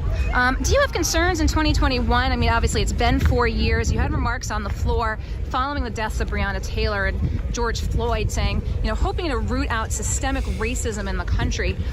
Your thoughts on an elite, all-white, wealthy club, again, in this day and age? Should these clubs continue to exist? It's a long tradition in Rhode Island, and there are many of them. And I think we just need to work our way through the issues. Thank you. The car's here. It's a long tradition. Do you know where he went to prep school? Where? St. Paul's. Oh, another long tradition. He's younger, but he went same prep school as John Kerry and Robert Mueller. And he's in that long tradition of clueless Yankees from Rhode Island, like Senator Claiborne Pell. You ever hear Claiborne Pell? They used to call him Stillborn Pell. And one time he was so out of touch that one time he was at a campaigning, and it was raining a lot and his shoes were getting wet. And he said, "Can someone go out and get me some mucklucks or some such thing?" So they went out and they got him some rubbers, and so he went and he put on the rubbers, and the guy and Senator Stillborn Pell said, "Where did you get these lovely rubbers?" And the guy said, "Tom McCann's." And Senator Pell said, "Well, the next time you see Tom, tell him thanks a lot." And wow. Sheldon Whitehorse is in that same tradition. Yes, and it's interesting because, again, it's always, the Democrats don't practice what they preach. But I don't think I have time, Howie, to get into it during my show. We only have a few minutes left. But maybe you can get into it in yours. The Washington Post is trying to teach people, how to be ashamed of their whiteness. Do you think maybe Sheldon could use a class? Grace, I am very surprised that you neglected to play one, probably Sheldon Whitehorse's House's most famous sound cut. What was that? Is when he's asking Brett Kavanaugh about the flatulence in the yearbook. Well, you're right. I now wish I had played that. I'm sure you're going to. Taylor is running to get it right now. I'm sure you're going to play plenty of it. Maybe Taylor's going to find it right now, but so that you can have it. But Howie, I was looking at, and it's interesting the reporter brings that up because he is a very woke person. to be involved in this. And then did you hear the fact check I found from PolitiFact about Donald Trump? Because we always talk about how Donald Trump was one of the first people in Palm Beach to allow black people and Jewish people into his club. And PolitiFact says Trump did open Mar-a-Lago to blacks and Jews, but in a business move, not a crusade. They sued him. They sued him for all kinds of zoning violations, putting up the big American flag pole in his front yard that could be visible from Bath and Tennis Club, which was a lot like that's the kind of place Sheldon Whitehouse would hang out if he were in Palm Beach. And they won't give Trump the benefit of any doubt. No, anytime there's a fact check that's going to go in favor of a conservative, it's more complicated than that. He did allow blacks and Jews into his club, but it was a business move. All right, guys, Howie's coming up next. I'll be back tomorrow. Don't go anywhere. This has been The Grace Curley Show.